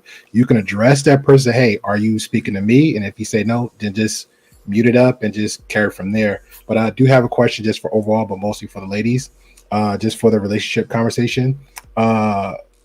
What is the intent currently for yourself, or what you feel that you see for other women? Because for one of my end, I always echo your intent. If you are dating, if your intent is just like, I just want to casually sleep around, if that's your intent, move accordingly. What is your intent if you said, hey, I want to be married? What does that look like for you? What is your intent for that? Because I see majority of women in all different areas of life that says, hey, I am married with kid. I am divorced with kid. I have no kid, but I'm still single. I am over 30 years old and I'm struggling. Some women say, hey, I'm fine with with not person, but is with a kid. So again, the question is, and I'll leave it from here. what is the lady's current intent for what their relationship is now, and also do they see in their bubble, because your world is your world, now is ours. What is y'all intent that y'all see from the surrounding women in your world? Because again, let's be very mindful of this. Each of us on this panel is come from different spaces virtually, and we also come from different spaces across the globe, unless you're living outside the States. And I'll leave it there. Thank you. That's great, pal. You got it. Go ahead, baby. Hold down, Trey. Hold it down. I'm listening. CBN, it's on you, big bro. Okay. I'm glad that was mentioned about how men like to chase girls and pick all that we trying to get between the panties. And I attended public school out here in New York City, especially Brooklyn. And I noticed that a particular group of men have been left out in the conversation that I hate to say that Trey noted very, very well. That one particular group that's not popular, not part of the popular crew, are considered to be either dweeb or nerd. And they're the one more than likely was not even chasing the panties in some cases. They were being made fun of because whoever been to middle school and high school, we know this thing that goes on. We had the sport jock, we had the cheerleader, the popular girls, we had the goth, we had the nerd, we had the dweeb. And that particular group that's not popular are the one more like they're not even chasing sex. They're chasing real relationship. But they get picked on in middle school and high school and they'll find out to be virgin. I was one of those type of guy who got picked on a lot of times by both male and female in high school. And they find out you're a virgin? Oh, you know how to put it out. That was the conversation in public high school. I'm like, what the hell? Like, how big is your thing? Now, this happened to me in high school. A girl came to me and asked me how big is my thing. I said, I don't know. In the cafeteria. She was under the table and trying to grab. And I was like, I couldn't even tell my mom that. If I go home and tell my mom and dad, they would think something's wrong with the school. But culturally speaking, we are taught our young boys, don't be so willing to stick your thing in anything. Now, the boys who are raised up that way to respect themselves and not to be so willy-nilly, we had to hold ourselves responsible, but some of us end up fall prey to what you call peer pressure, trying to fit in, trying to be a part of the crew. The same apply for the women. I'm sure you women have been to that situation. Y'all in the bathroom, all the popular girl, all dressed all kind of looking at you like, look, she's still a baby. She don't want to feel like to be with a man at one day, and they spin you with their word just to convince you to join the crew. If you ever done, do a pick on you. Imagine you have guys being virgin in their 20s, going to college, and still get worse because if you didn't lose it in high school, you're in college, you're still a virgin. So you want to tell me you're gonna get picked on in college? But that's our problem. But yet, you never talk about those type of guys who are trying to hold their virtue themselves. But y'all excluded like they're not part of the humanity. This has been going on in middle school, in high school, and in college. But for some apparent reason, they're not men, they're aliens now. CBN, we can't help it that we the best looking. Back, sir. We can't help that shit. See? Well, guess what? I had to use this joke. I got picked up for being dark skin. You know that? You know what I did? I went to Nigeria, came back, you know what I say? Darker the berry, sweeter the juice. Want to get dark? There you go. There you go. But see, listen, CBN speaks from a viewpoint. He speaks from a viewpoint with parents. He was raised by parents, not mama, not daddy. He had parents, so his logic is in that facet. So he's gonna move throughout his life. Most of the men that y'all meet, and I'm not saying every man, let me get it. I'm saying because if 70-80% of us are born out of wedlock, most of the men out there that y'all may run into, and they fine as hell, ain't really got shit going for them. They know that's all they got is the meat. And the sad thing about it, think about it. Y'all grew up, in our numbers, we was 13% of the population. Now we over 14%. It's been 11 million more of us. How the hell is it 11 million more of us and our marriage percentage has gone down to 30%? I had to talk about who got bigger meat. I was like, But see, those are sexual. There's a lot of sexual degenerates in America. But think about it. How the hell has our population risen by 11 million, but our marriage rate has gone down? But we could be sitting here all day and tell you different scenarios of that. But I answered it But you said something that was interesting earlier when you say send them to their fathers. What fathers are you talking about? Are you sending them to the father that's the one that taught that person that, and the reason why you telling him that he should not do? So which father are you sending them to? Have you talked to the father? Because then if the father taught him that, what you gonna do? Talk against the father? That's right. Let me expound on that. I apologize. Can we answer that question real quick? Me and for y'all. Go ahead. Go ahead, Chocolate. You go. I'll answer. So I say opinions on the father. No. The question was what? I think that was. Oh, I'm sorry. What's his name? Help me. So what's his? Yeah, Grayfield. Oh my God. I was going to call it something totally different. Thank y'all. Anyway, I wanted to answer the question because one, the intent that I have at this current time of my life is I'm dating casually. And that doesn't mean I'm having sex with someone. That just means I enjoy the company of a man from time to time. I don't see that being a problem. What I do see as well in my circle and in, the women in my age group, some are married, some are single. When it comes to dating, it's very scary. Women are scared. That is the consensus in my group, that they are afraid because of what has been taking place behind the scenes. When we talk about the realism behind it, men can be very dangerous if you don't know him. Women can get, you know what I'm saying? You gotta be careful. Like the nicest guy could be the biggest creep. So a lot of women are not dating. A lot of them are just, I'm good. And I'm just telling you, that is the answer to my question. I'm not afraid, because let me tell you something. Try to put your hands on me and watch what happens. But see, you always I got something for you. We have fathers. You come at men like they always the worst of the situations. Oh, I know you ain't saying nothing. That's not what I said. That's how I know you wasn't even listening.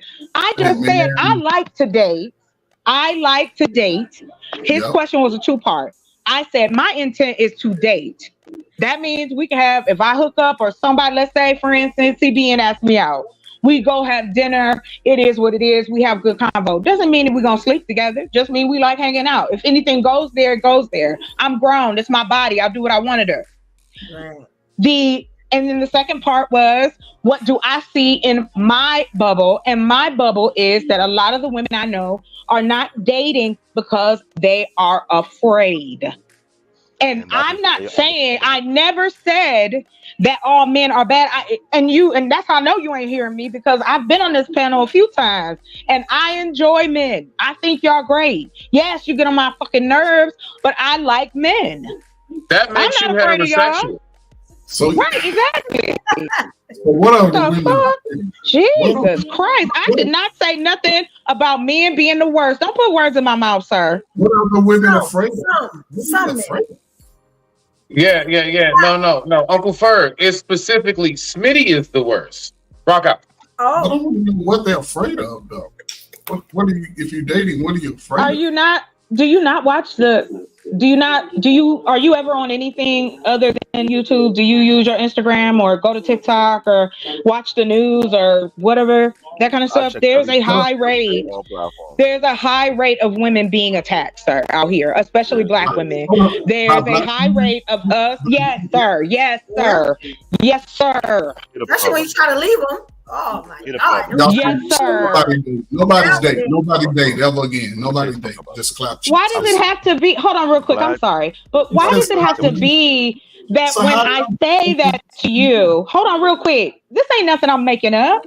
Sir, this is on the news. This is on papers. They are studying this. This is on the FBI watch list. If you go to FBI.com right now, you will see the rate of Black women being unalived by their men. Because again, going back to the conversation y'all had earlier, I don't care what y'all want to say. Logic is a definition. It is the science of thought and discussion. Meaning, you take all of your experiences, make your snap judgment. That is logic. It is not gender specific. Yeah, they can't handle And rejection. two, But it's not and just two, a lot of these black men, I'm talking about black men, Vaughn, and it ain't nothing against nobody else. I know there's a group of black men, there's a section of black men who do not like to take no for an answer, who are overly emotional, cannot control themselves, and they will put their hands on you. I know. I've been in that situation before. So please, it does not paint all black men bad. I would never say that, because if I thought that, I wouldn't come up here and talk to y'all. That makes no sense. Like, come on now. There's a trend going on. What you said Hold on. You speaking? Let me answer that. Wait, CBN. Wait a minute. Hold up, brother. I haven't get a chance to talk. You said before then, as far as black women being attacked, only thing I was just making sure that it was just not just black men, that statistic that you was quoting, because they've been attacked by other nationalities too. But they were the second part that you The said. majority is black though. No, Yeah, but black- I'm talking about black. You said black. She said black women. You said Yes, black sir. women are being Yes, sir. attacked. According Yes, to they are. that statistic, it's not just black men. They're being attacked by other nationalities. And But hold on, sir. I don't date. I'm not dating other nationalities. I'm not dating other nationalities. Hold up. Listen to what I'm saying. The second part that you said, yes, you're right as far as in the relationship part, yes. But I'm speaking on the statistic when it comes to black women that's being attacked, that's being kidnapped. It's not just black men. That's what But Von Eric, But the but that majority has, is black though. but No, that's it's not. Not different. according to Hold on, real quick. Hold on, real quick. To respond to you, I was not quoting a statistic. I'm happy to. I have plenty, but I wasn't. What I'm saying to you is, in my world, in my bubble, in the women that I know are met, the majority of them are single in different age brackets. Some of them have kids, some of them don't.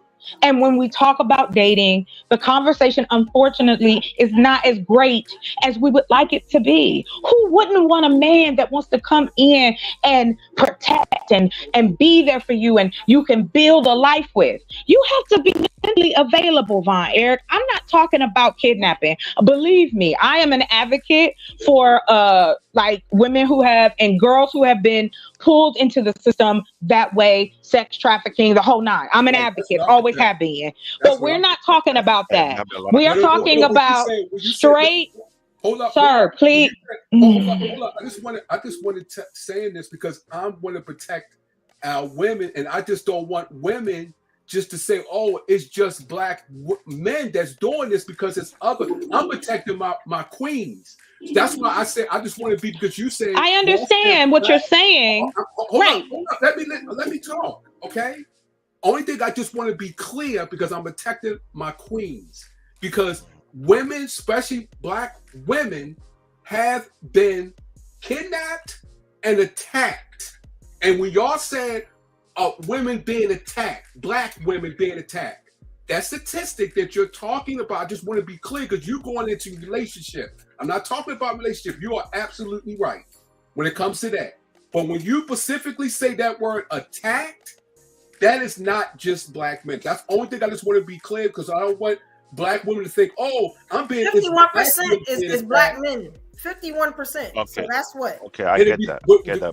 In a relationship, you talking about a relationship? Yeah, what they call it intimate partner violence. I'm not talking about. That's only 38%. I'm not talking about that. That's the majority, all right? Is it would make it evolution? Listen to what I'm saying. Am I wrong? Listen to what I'm saying. Listen to what I'm saying. Hold on, guys. One mic. Go ahead, Von.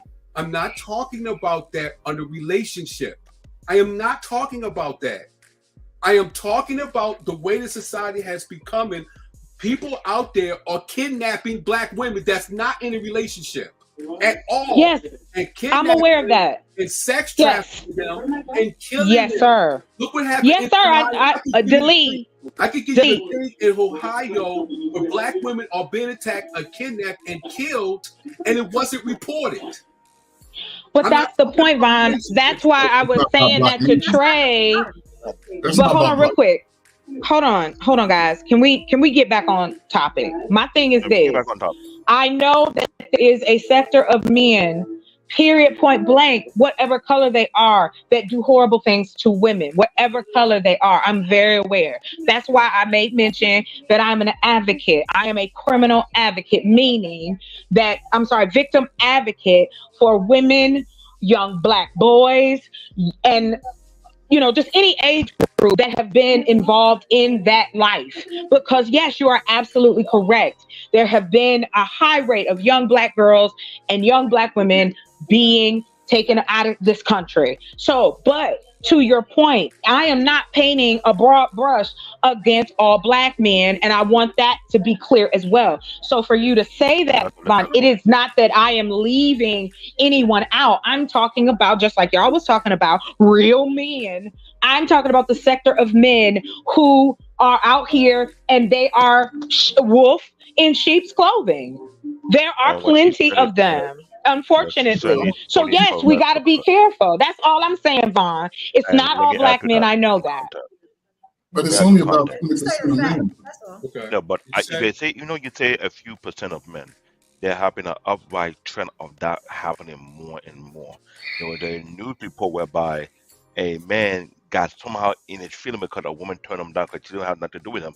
She met a couple of girls sitting down eating, and he asked one of them for the number, and she didn't want to give him that. Also, he pulled out a gun on the way. It was on a news report, a local station, and I've seen video after video after video how a group of immature adult male will pounce on a woman on a gas station. Yo, ma, I see that here in New York City. Yes. And she turned them down. Oh, you a B, you a this, you a that.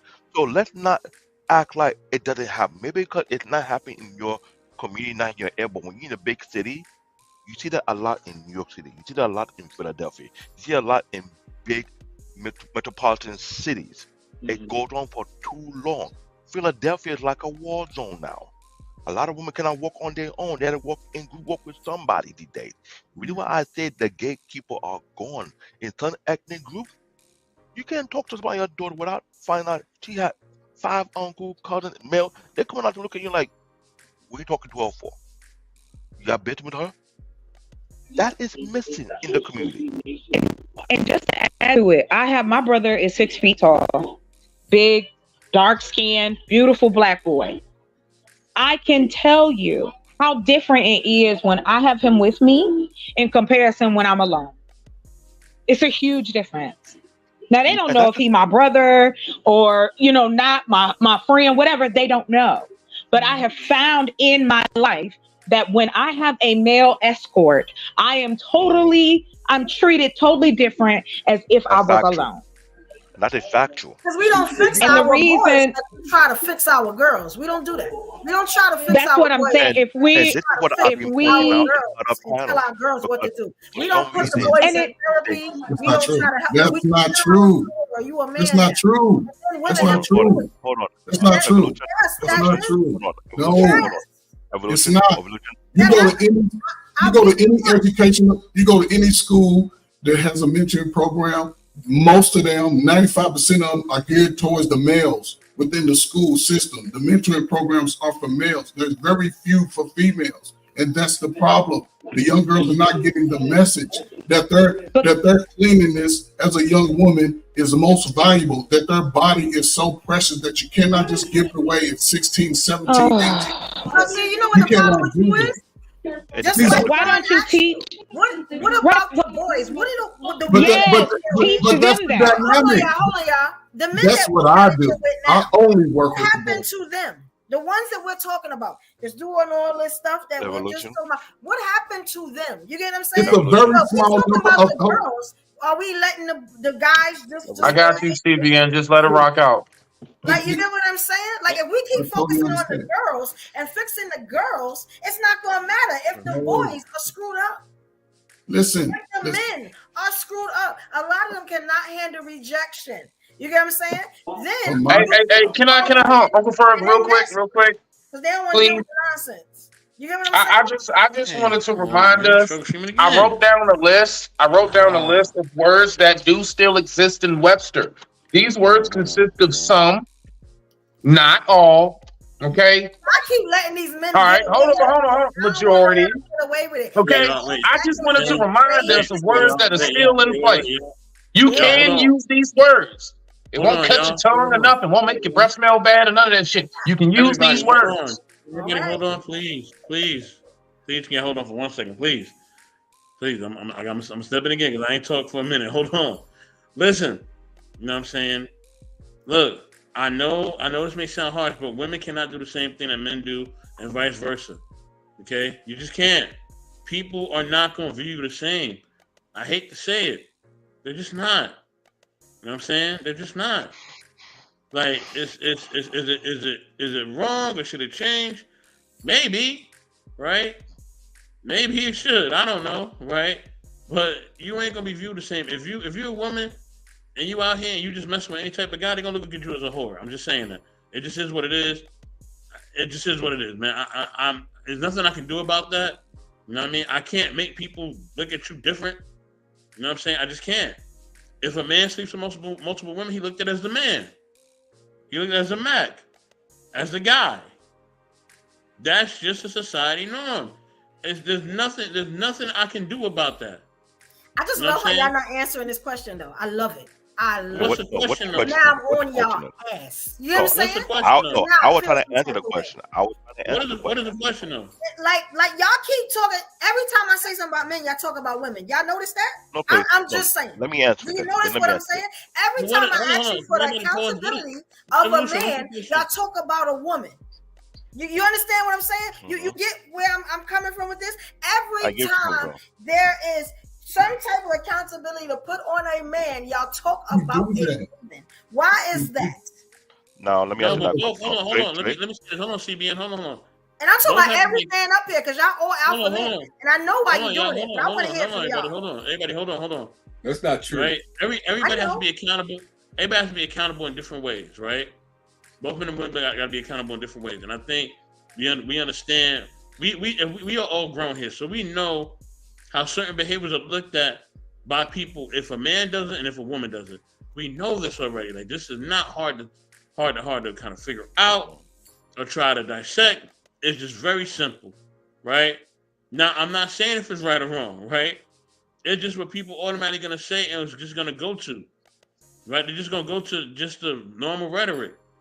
You know what I mean? We're not trying to investigate or figure it out. Like I said, right now, should guys be taught how to basically move around, you know, and be responsible when they're messing around with different women? Of course, right? Of course they should be responsible. Nobody's saying that they shouldn't. Of course they shouldn't be making a bunch of illegitimate children or spreading diseases. I don't think anybody in their right mind would just say, hey man, just let them go out there, free willy it, you feel what I'm saying?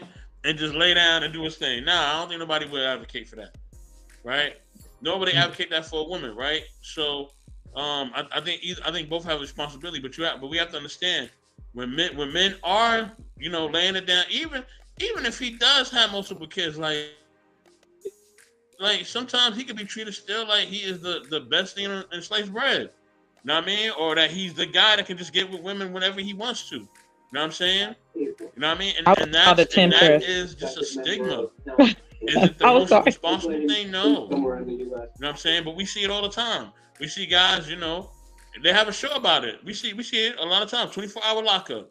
You see like some of the worst men ever in your life getting these beautiful women. You're like, what the hell? Like, this dude ain't doing nothing in life. You know why? He puts it down in the bedroom. You know what I mean? And that's all that counts. She ain't worried about his 10 other kids. You gotta be good for nothing. Drugs. Don't forget the drugs. Probably why he's locked up now. That too. Whatever he got going on. What you mean? Okay? Which drugs? I'm just playing. Go ahead. Piece of it, right? And we know that's just what it is, right? That's just I'm a player. You know what I mean? That's what you get. Women choose to behave in that way, they're gonna view women as whores. I'm just telling y'all that. Like, there ain't no getting around it. Like, it just is what it is, man. You know what I mean? I ain't saying it's right, but that's what people run to. I So got I a just wanted to question. add. I got a Hold on, real question. quick. I just wanted to add. So my father, Go ahead, that's Mr. what he told Wait, me wait. Before when you ask that, I. wait. Queen. Okay, I'm sorry. Hold on. We Go ahead, gotta baby. in a place where we can get the accountability about Okay, it. We stay on I'm the here with you. Do y'all see Okay, the I got you. clothes as she says that? I can answer that. Did you see the Oh, but clothes no, as she was saying no. that shit? Hold on. Wait, No, hold on, Brooke. Trey said the other day that the sisterhood does not exist. Little do you know, sir, that it always exists. it doesn't. Just because you might not see it in this Not, space, not if one of us it's was plenty that of guy us that y'all out here. wanted. Okay. Listen. Listen, I like listen. I'm gonna tell you something, Trey. Evolution. Here's Hold on, and then I'm gonna stop. I'm gonna play with you just a second. Hold on, Trey. I'm gonna tell you something. I look at men like when you go into a buffet restaurant, right? You got some cuties over there, you got the muscle men over there, you got your smart nerds over there, and maybe you got a little mix in the middle. And that's it. Let me get a little taste. Maybe I like it, maybe I don't. I'm just a different type of woman. But I'm not sitting here pretending like I need you to marry me to function in life. And see, that's another thing, another type of women you don't talk about, which are the women who go, I'm okay that I'm not married. I don't feel less than. I'm not sad inside because if I want the company of a man, I know what to do to get that. Yes. There's a lot of us out here. So I don't, that's what I'm saying, all this virtue and kids. Can we talk about the adults? Can we stay on the adults? The young Please. adult, do not listen to this. Trey, I got a The question young for you. woman. Let me answer your question first. Who do Let me you answer think your is in the question. audience, Trey? Let me answer your question first. CBN, did you get a name? I want to answer her I didn't get a question. chance to say anything. I'm waiting for No, my hold. He's been waiting to talk. Let that man get his piece out because he has been patiently waiting. CBN, say what you got to say. Floor is open. He been talking all night. I'm the one that's been patiently waiting all night. Let's be honest. Yeah, she's the moderator. Yeah, go ahead. You the moderator. Let's be honest. I don't want to hear about the village. Okay, go ahead, Bob. got to answer this Oh, question. I'm not speaking the villain. I'm speaking about what's going on in American society. Go ahead, bro. Yes. Let me There are a ask group you, of men. because we talking No, about hold on. chocolate. Stay with me, sister. We are talking about the I'm here. accountability of men. So yeah, And I'm gonna speak upon where that. do we place Bro, the camaraderie is out of this world. Hold on. I want to answer the The question. fucking camaraderie is out of this world. I'm not talking about If outside. only niggas had a fraction of that shit.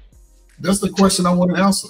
Evolution. Let Brooke do it. Let Brooke do it. Let Brooke go There ahead. are Go ahead. organizations out here that run Now- by men. Hold on. Let me see. Vaughn Let Brooke set up the question so you can answer it, please. Go ahead. Okay.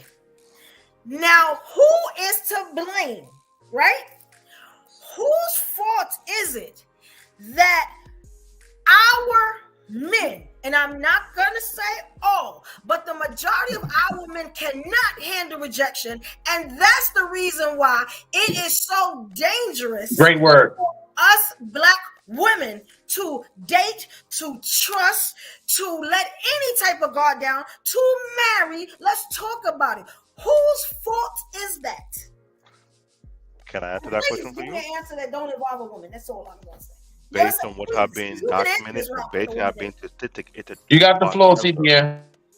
One of the answers is part of it is from the motherboard, who in most cases have been proven. A lot of these single moms don't let their father raise their son. That is one part of the issue. The other part of the issue of the answering father who chose not to be part of their children's life. I've seen that both sides living here in New York City, and I understand that. But yet, there are organizations which don't get a lot of love and praise who decide to step in to help raise these troubled young boys.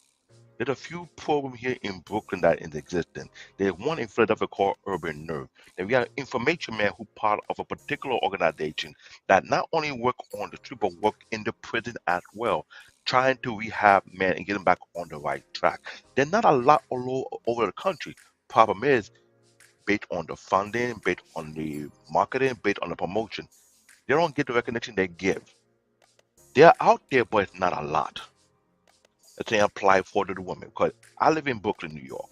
I've seen a few young brothers come to me and ask if I want to enroll my son into their program, teach them how to be leader, teach them how to have certain survival skill set that will help them out in the future.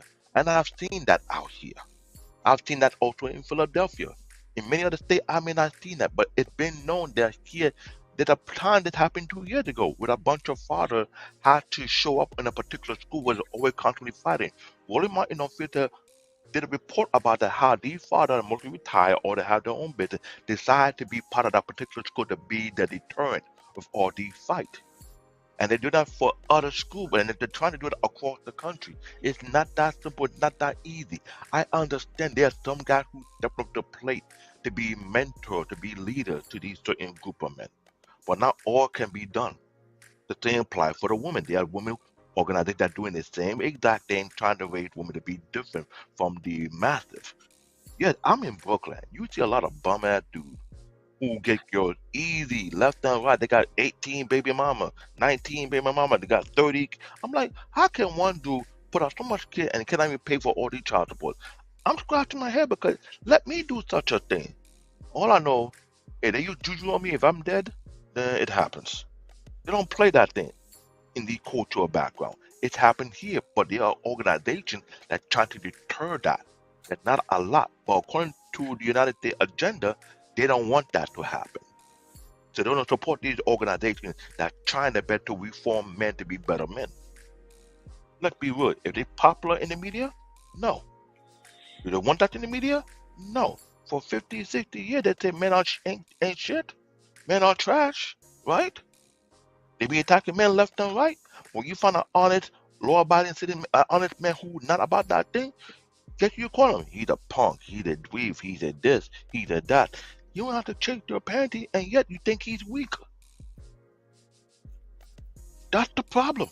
That's why when y'all had to argue about there are men are chasing girls trying to beat that game, yet on the other side of the track, there are men they're not trying to do that. They like you for who you are as a person. They don't want to change. They're willing to wait. But are they waiting on those dudes or they pass them by? Those guys are the ones who end up either going to college, make a name for themselves, or they stay in their mom or grandpa basement and they feel some kind of way. It's two sides. So I see this. This is why I spend all my years in my 20, my 30, stay back in the shadow, watch and observe and see what is going on. Kevin Dunn mentioned there's a brain drain. In middle school and high school, you want like a smart kid who's into the book, who want to do something with, no, I mean, you corny, you lame, you this, I will call lame. All pretty girl ignore me because, oh, you a nerd. I'm going to land a plane, but we're not being in your country, we're in Jamaica, my son. As I was saying. But this happens. The problem is we don't want to admit that we have these organizations that are trying to deter men not to be no such thing. But are we supporting an organization? Are we putting in finance in that program and make sure they continue to do the same thing? Or we just ignore them? Yes, on our platform, we chastise men who act like a punk on BMU Network. I went in on a couple of dudes. I didn't care. I'm going for the juggler. I'm trying to throw your self-esteem. Can I ask you a question though? Because I'm gonna be honest, every time that you speak, you talk about these women that like rejected you back in school, right? I listen to everything. I can quote everything that everybody said up here, right? Good. I'm that precise. Good. I just want to know whose fault is it that you haven't gotten over that? You are well over the age. No, I mentioned that. But you I got over it. In every state I mentioned that. Whose fault is that you haven't? You know why I mentioned that? You know why I mentioned that? Right Okay, it's not just me that has spoke about that. On the People's Network, we used to have the show called Book and Dusty, and I hear the young generation say the same exact thing. I'm aware that do happen. It has been going on for decades. My question is that who taught these girls and say that an intelligent man is lame? 0 hours. I'm trying to understand that because I got over it for a long time. I didn't feel sorry for them because most of the girls who bypass the intelligent men end up being the baby mama of today's society. And the men they bypass are the men who quit corporations. So I've been watching them like, I'm okay with it, but I find it amusing that every decade they repeat the same cycle. And nothing changed. But outside the country, they're chasing the guy who will be the next doctor, the next engineer, the next businessman. But over here, You be highly educated, you're weak. And I'm like, that doesn't make any sense. Then later on, you want a high value man, but a high value man, they're mostly highly educated. They're creating these businesses. So how you gonna be with somebody you ignore in middle school and high school? Then you come around and say you want that same kind of man. I'm like, what do you want? I get it. It's like saying I want to be skinny every statement, and somebody asks me, and then I say I'm over. I don't really want to be skinny. I'm hearing what you're saying, and I'm putting two and two together. You get what I'm saying? I get it. I'm over it. I didn't put it on. It's a trauma there. But I said that earlier. I answered that earlier when I said most men stay stuck in the time that they get their heart broke. Right. That's how men is. If you're not getting over it, it's your own fault because you must do the work. And I'll say this. And I was a guy that had a girlfriend steady in high school. I understood how that could have affected me when I was young. When I was 19, we had already gone through our little fighting phase. We had already broke up. So I'm like, shit. And I had 6 sisters. So I understood female nature. I like, oh, well, she don't want me, somebody else will want me. So I moved through my life as my young adult years that if you didn't look me in my eye like you wanted me, I wouldn't even go waste time with you. If I called you once or twice and you wasn't calling me back, I wouldn't go be like, girl, why you ain't called me? When you saw me next time, maybe with somebody else, I may give you that little nod and kept moving. Now, to answer your question, answer your question. But you like it. Hey, Uncle Ferg. I mean, absolute facts. The last thing I'm gonna do is ever give you that luxury of thinking you got me. Fuck that. I swear on life, I will act like that shit never fucking happened. Oh, hold on. Let question. Yes. I'm gonna let him answer the question. I just want to ask Mitty this. So how is that when a woman is like that? Because I'm like that. If you don't show no interest, I'm not gonna worry about it. I'm not chasing no man. So just wanted to throw that in there. But ladies, listen. It's a simple. To answer your question. To answer your question. In all of my years in working with young men, and I'll say it's been about 14 ongoing, I've worked within the school no less than 70 to 100 young men, ages 9th grade through 12th grade, about working into their manhood, understanding accountability, understanding integrity, understanding having a vision, understanding positive anger expression. It's okay to get mad, but how do you express it? And understanding the respect for womanhood.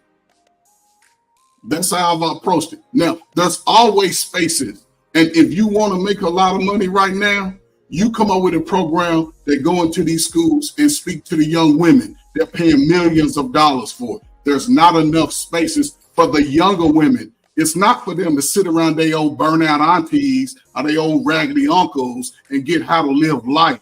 But if you come in there with an open mind and an open heart and say, listen, this may not be the specific way to do it, but I can give you a blueprint that you can carry through your life to get the results you want. If you don't want a husband, fine. Your ass better learn everything you can how to take care of yourself. You better think about how much money it's going to take for you to go to the college that you go to spend so you can be out here taking care of yourself. Because that's all the options y'all got in America.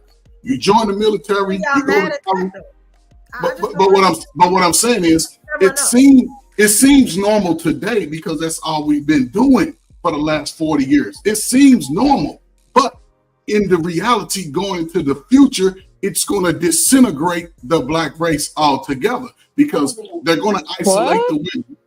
Listen what I'm saying.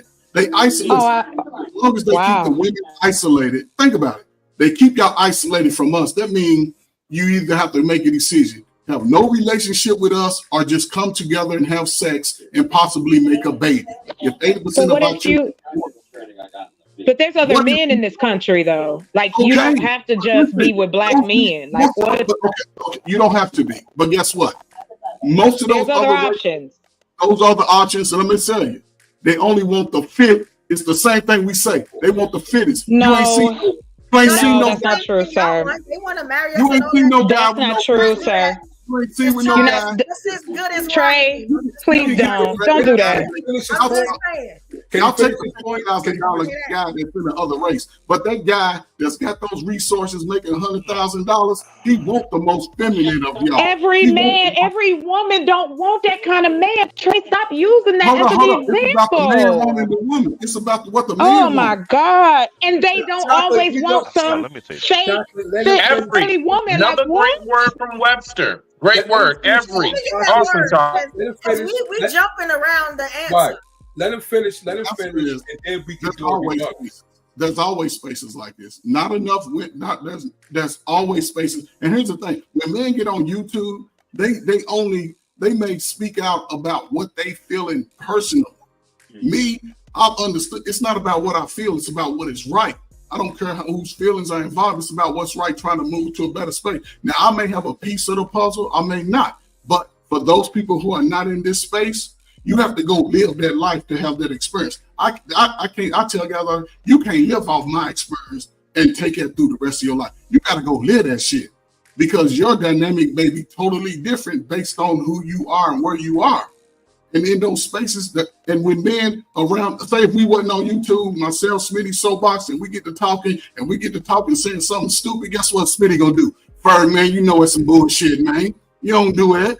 That's the way men do with men. Now, when men come into spaces with women, men speak about everything because we're in this space together. You're not off limits to our conversation, and we're not off limits to your conversation. So it's not that it may affect you personally, and that's the thing. We're not speaking to you. I'm not saying evolution, you knew. No, women. Is it every woman? No. But I guarantee when you look at all of our numbers across the Pookies and the Ray Rays, about 35%. The 304 is about 35-40%. So it's enough to make a difference because those numbers are affecting us all. We 11 million more than 2000. We got more babies. I mean, we having more babies, but we got less relationships. We in situationships. We screw like a damn rabbit.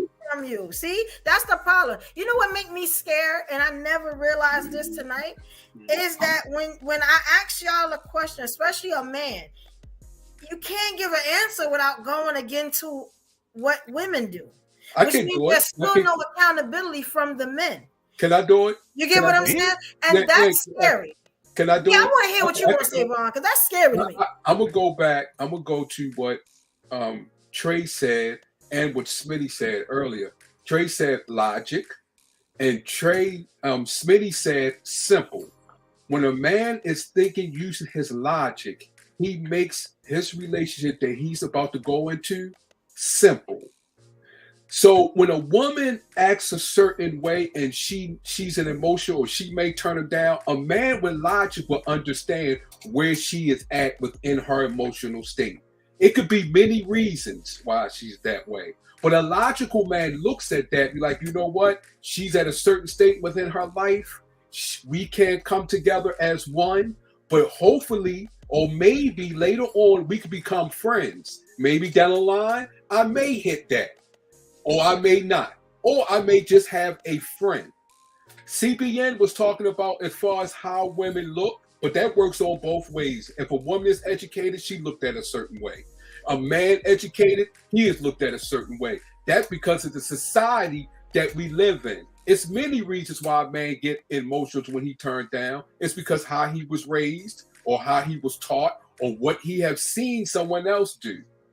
But a person, as Trey said, when a man is looking logic, he is able to determine what this woman could be going through. He will ask her certain questions. And when she get that feedback and then he'll know, he'll go in a simple way, as Smitty said earlier, and make it simple instead of going emotions with emotions. I think a logical man would not just blame or come back at her in that way because he's thinking logic. Well, she's acting this way for a reason. He would know, just like Tupac, when he was here in Baltimore, he used to get teased. They say he was funny looking.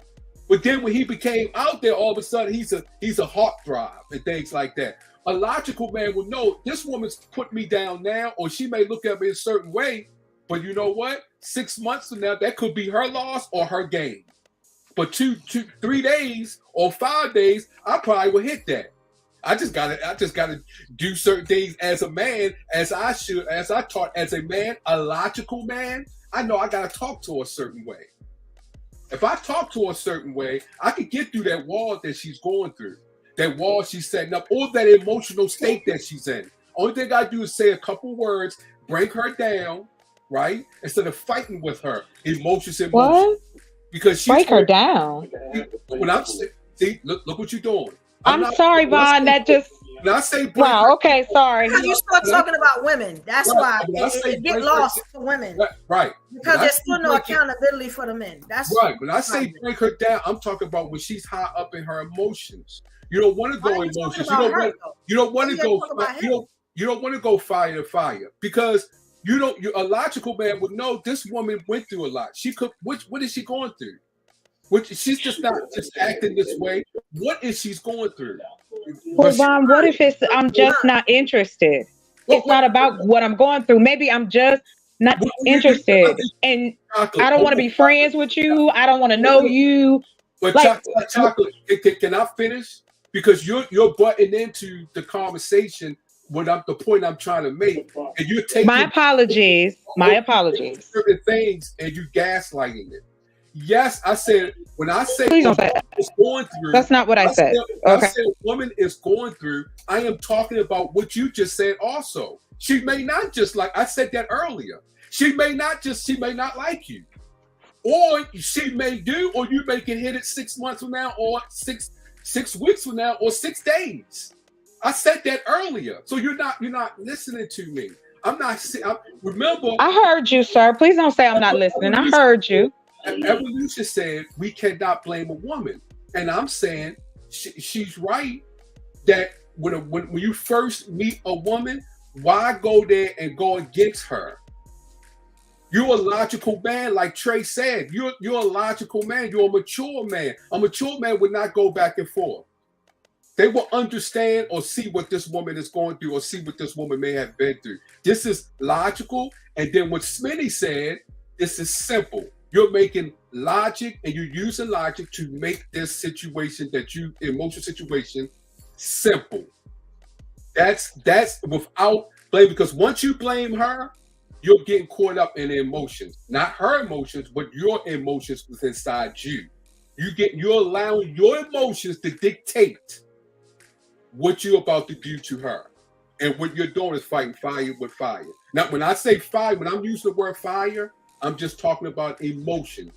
That's if a woman is at a high emotions. Now, a certain woman that is not high emotions, they are logic too. They would just say straight up, we're not compatible, or this is not what I want. You are not who I want. You know what I'm saying? You're handsome, or you're a good man. I can see you do good dialogue. You're using your work, but it's just certain things that is not for me. And a logical man will understand that. Good. I'm glad you say that way. Let me add one I'm to going to this. step off, fellas. Men who grew up appreciate y'all. Oh, you have a good night. Good night. It's always real. Now, men who grew up in a logical good night. Good night. Next week. Right. I like what Vaughn was saying, because when I hear what he was saying, that it hit home. Because I had an uncle who taught me that a man who was brought up in a very logical background, a logical mindset, will treat women like a stock market.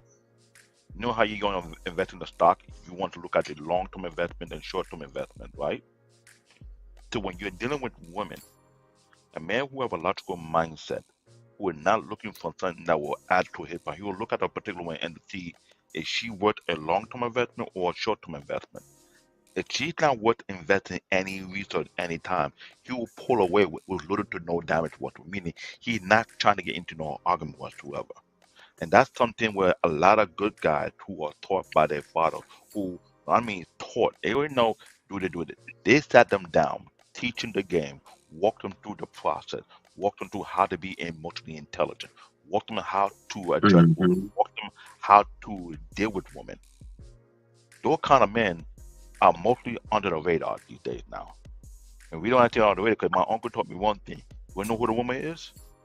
Stay in the shadow. Don't let her notice you. You notice her. Watch her from a distance. Watch how she conduct herself. Watch how she operate. Watch how she around her friends. Study her environment. Did you know how you have a lion studying their prey and see is it a good worthy prey to attack or not to attack? The logical men do that. But what they want to do is make sure before they make any decision, is she worth in getting into or not. They're not always trying to chase their panties. I'm not gonna lie, I was way to the point where I was trying to get married early. I wasn't trying to do the boyfriend girlfriend. I got caught up in the game. And I got married in my 30s. If I would have followed the game plan that I was taught, I wouldn't have had no boy, I wouldn't have had no girlfriend. There'll be no shacking up. I won't be willing any time to, if I didn't find what I'm looking for before a certain age, I could have been like all my peers from my own background. Tell their uncle, hook me up with a woman, set me up for a marriage. People from my country, when they couldn't find what they're looking for out here, they speak to the relatives, they find somebody for them back in the country. They don't got time for all this shenanigans because they don't want to be into the scenario what's going on in today's society. Which is true. I got caught up in the mess. And I was proud of myself.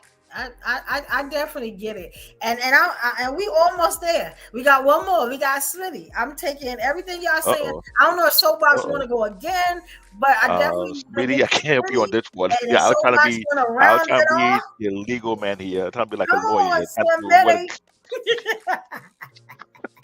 Well, briefly about the looks and shit. Try looking at it like, you know why a lot of celebrities, like wealthy, like when we were like, man, why these wealthy people be like lunching out? Why they so fucking crazy? Why they dress so weird? Like, what is he doing? He or she. The reason why that is because when you reach a certain level and you're around everybody who has money, you're normal as shit. These people aren't around the everyday people. Everybody they're around got all the shit they got. So how do you now stand out? And I'm making the correlation into looks. Okay. You know, if you're somebody who is in certain circles where, you know, shit, most of my family's good looking. I come from a good looking background. You know, when I used to perform at night spots, I've been around lovely looking women. I mean, from my circle to just people I see every day. Not to mention, I've definitely had my fair share of cheeks. I know what it looks and smells and consists of. I know the texture. All right. I'm just saying, you know, when you are not somebody thirsty, when you're not somebody that just be looking for sex, yeah, a guy like me, I'm gonna see what the fuck else you got. Because that, I mean, your titties, I mean, okay, all right, cool. You think I ain't seen them before? I was breastfed, you know. I was a titty baby. I saw those before I knew what they were. Like, what are we doing? Like, it's like, so I need something that I have not seen before. I done had some of the best good, wet Fiji, drop, waterfall, all that shit, dog. What else is there? Not to mention, do we act like this year won't go by, a birthday won't come, and another year won't go by, a birthday won't come? So that's not even going to be all that shit with me as a man. Get older, it fades. With women, I don't care who's fast or who's lying and milk. Fuck all of that. We get older, we start to perish. We start to deteriorate slowly from memory, joints, muscle, everything. I don't give a fuck, man or woman. Okay, so all I'm saying is that, like, yeah, I mean, when you're dealing with a certain class of men. Just like if you're in a realm of all celebrities, don't nobody give a fuck about your bands. They don't care. They bought their kids that for graduation. Something most of us trying to earn our whole lives, nigga. Their kids got that for graduating. I digress. My mic is me to rock out. Wait. I got one more I need you to hit because everybody else hit it. And kind of missed it. But here you go. Whose fault is it? Whose fault is it that some, because I never generalize, some or the majority of the black men in our community cannot handle rejection? Whose fault is that? Where do we? I mean, honestly, bro, that's a very, very easy answer. It's all Jermaine's fault. The fuck? I mean, come on now. What else? You said it's who fault? Jermaine. It's all Jermaine's fault. Who the hell is Jermaine?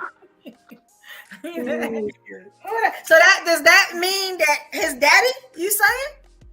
You mean Jermaine, Nah. Taekwon? It starts there, ends there. It's all Jermaine's fault. Done. Don't add nothing. Don't remove shit.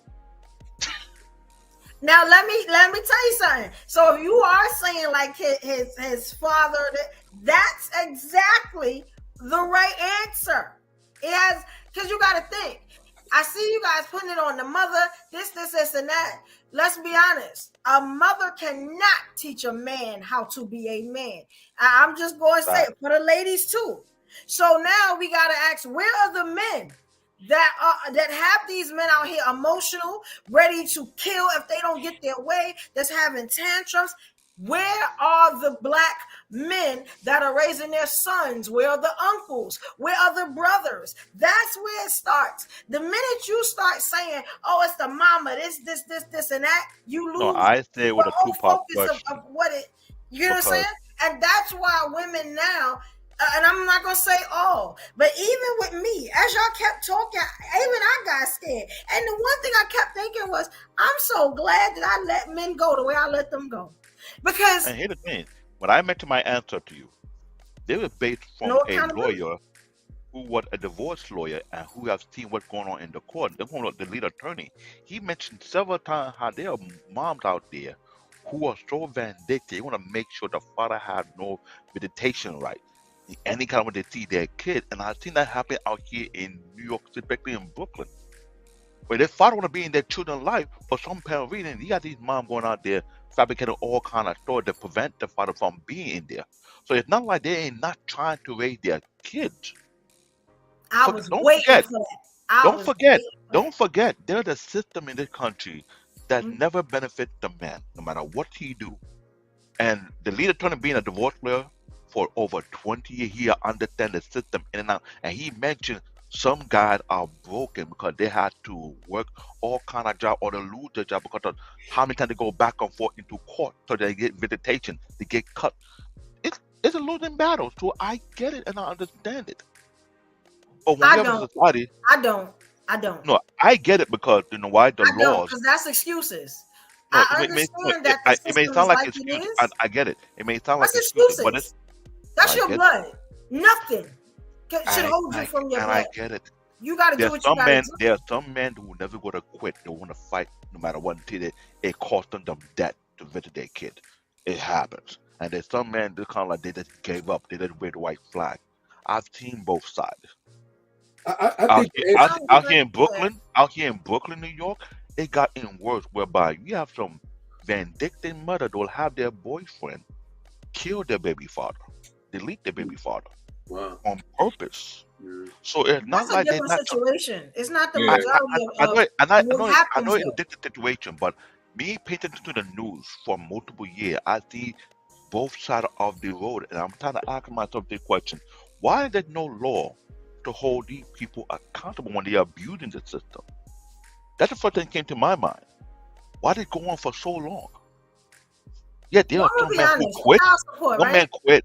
Some men don't quit. I want to answer your question. I think I want to answer that question because that's a good question too. I think collectively, I think we all should have a part in it. I want to use the analogy that CBN said a little one of his things when he said that the woman laid the law. The man, came home, he went to work, and the woman, she was in the house. She pretty much laid the law. She pretty much, because the man, he came home, he ate and went to bed, right? But the things that he did, it was the woman saying, "You see what your father did? You see how your father is acting? You see how your uncle is doing?" But I know we live in a different generation, so it depends on, like you said, a single mother. How was the single mother raised? She might have been raised in a two-part family that it was taught to her that she passed on to her child, even though she's single. She was. But why is she single? We never talk about that. If she could talk about how it's so easy to push a man out the house because technically that's what y'all saying. No. I'm not saying. The question was as far as men being emotions, right? And I'm trying to ask your answer your question. It could be is collectively who far is it collectively? I would say all of us together, because you just point out when in this generation we live, it's mostly single parents, right? So I'm saying it depends on the parent, on how that parent is being raised, how that woman was being raised. Because you said a woman can't teach a boy how to be a man, but she might have been living in a household or been raised by her father that taught her, and she passed that information to her son. So it's not actually her, it's her father. But why is she passing information? Where is the father of the child? Oh, okay, the father. Okay, so you're saying you should have to pass. So wait a minute. That could be many reasons too. That could be he didn't want to be there. That could be that she didn't want to be there. Problem. But that could be she didn't want to be there. It could be he didn't want to be there. So that's why I keep saying it's a collectively. It's just not, we can sit up here and say many different reasons. It's a collective issue. Because you can pull up a statistic that you might pull statistics because of the man, or you may pull it because of the woman. Some women, they get, like what CBN was saying, they're addictive, but then it's some men that don't want to take that responsibility. They just straight up just leave. They just want to go do what they want to do. They want to keep on going and putting their things in women. And it's some women that is pissed, and they get, hey, you can't be doing this and doing that. But then it's some women that mad that the man moved on and she feels some type of way. So it's a collective problem that we all must learn how to deal with and correct. And videos upon video on the web. And that's what I was talking about, because it seems that the women are getting blamed for everything, and nobody ever talks about the activists. They always put it on the women. And you look how hard it was. Do you know it took an hour for us to get to what Smitty just said? Do you know it took an hour to the point where my eyes are heavy? You know what I'm saying? And I ain't even ate yet. And I'm just like, the fact that it took over an hour to get y'all to say, you know what I'm saying? Like the truth, which means every time one of y'all spoke, with the exception of Von, you was getting there and then you went to the left.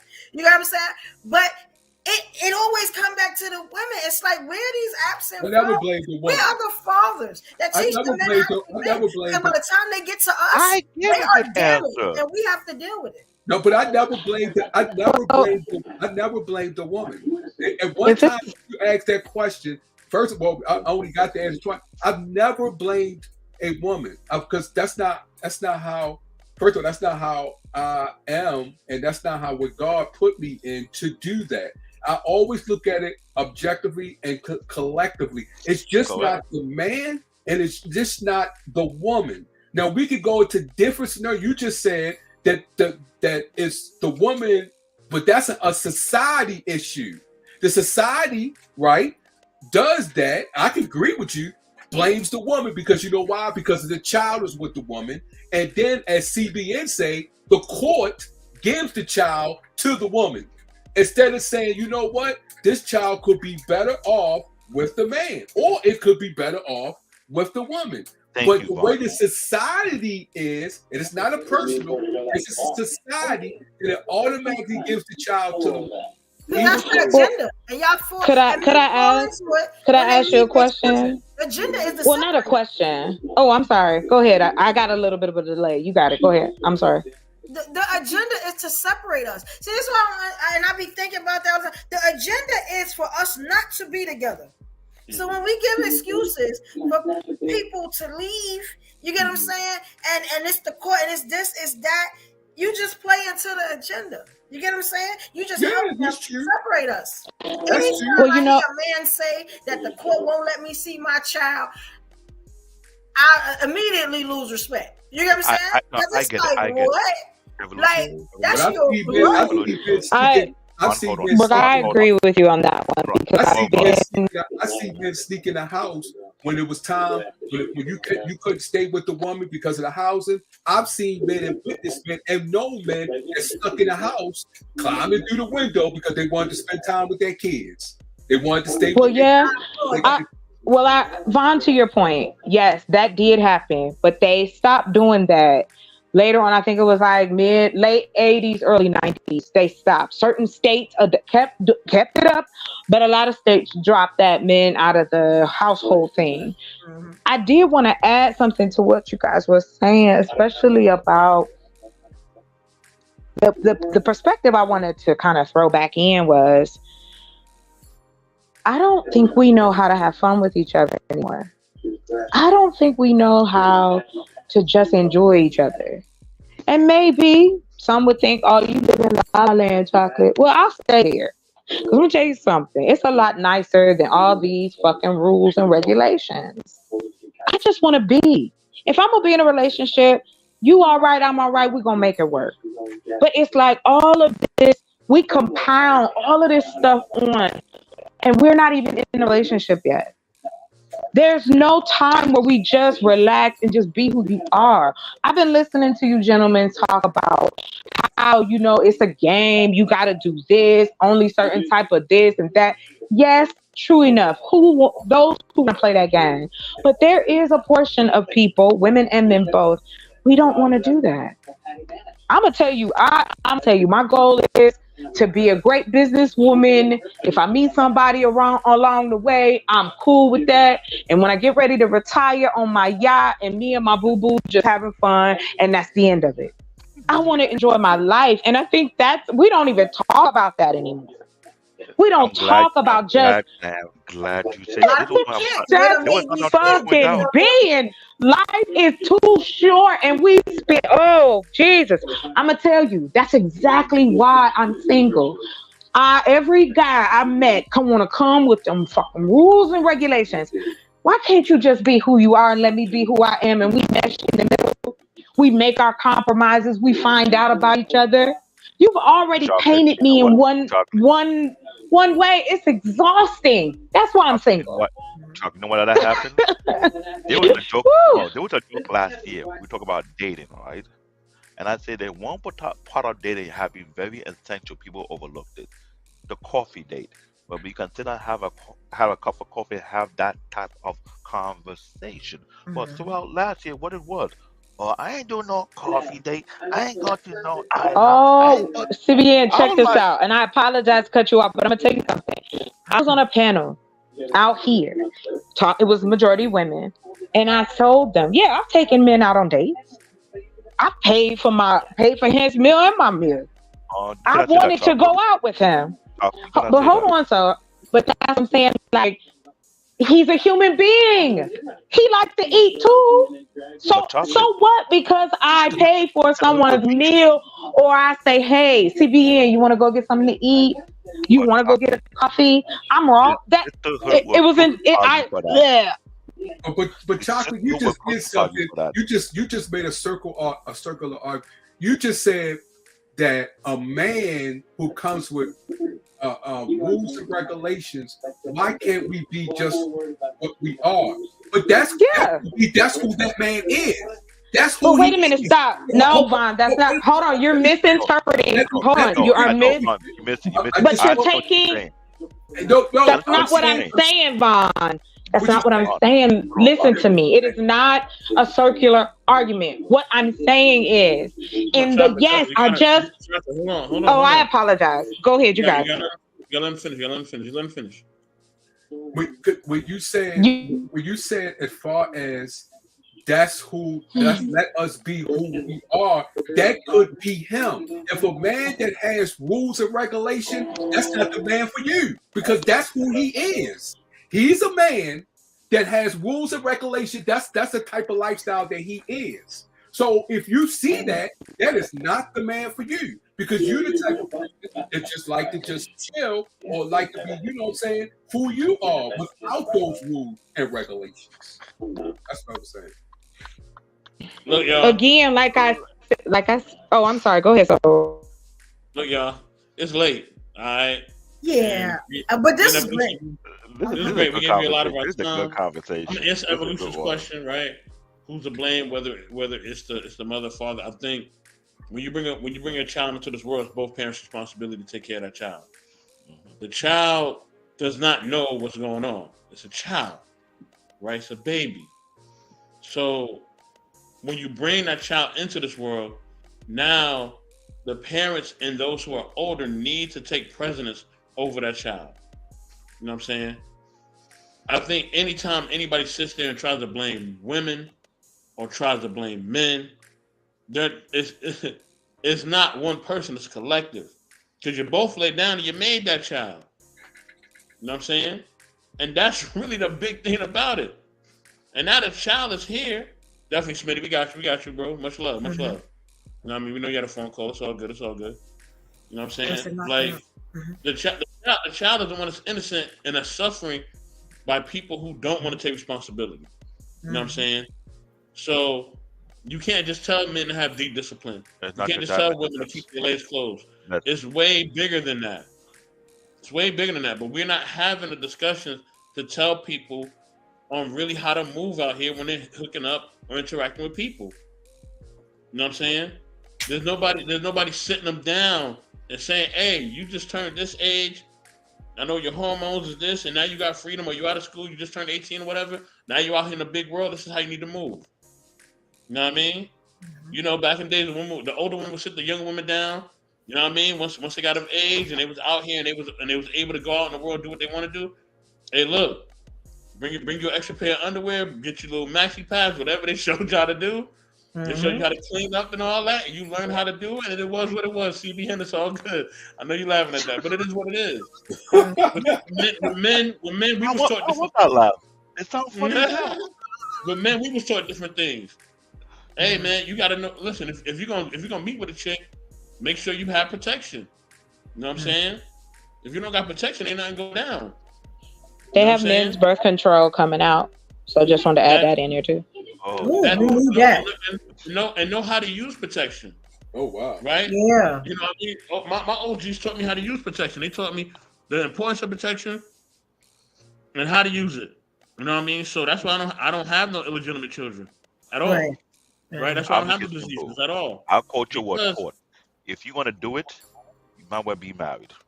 Ain't no shacking up in here. Because over there, if you get a girl pregnant, I saw this happen. If see a bunch of men get on the truck with their cutlass, zoomed out, and left them an hour later, they drag the boy back, do the shotgun wedding. You kick it, you knock her up, you gonna marry him. They're not playing that game. That's a fact. That's the thing. But see, that's missing here. You don't have it no more. But see, CBN, this is the thing, and I'm gonna close it here, right? This is the thing. And yes, it would be nice if people could just wait to marriage and get married and build a family. That would be ideal, right? I would actually like that. That would be cool.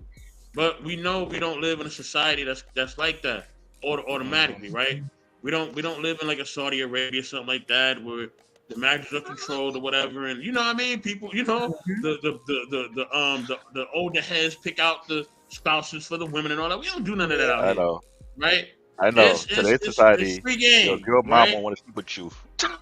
Yeah, it's a free game out here. You feel what I'm saying? Because it's free game out here. We gotta teach the kids like, yo, I want you to do this. I want you to do it this way. I would love for you to get married and find somebody that you can spend the rest of your life with. Because y'all got so much freedom, you're probably gonna just do what you want. So if you're gonna do what you want and you're gonna just kind of figure it out on your own, hey, look, let me teach you the game then. Let me teach you what to do. All right. So you're not out here looking crazy. All right. And you're not 25 on your 8th kid.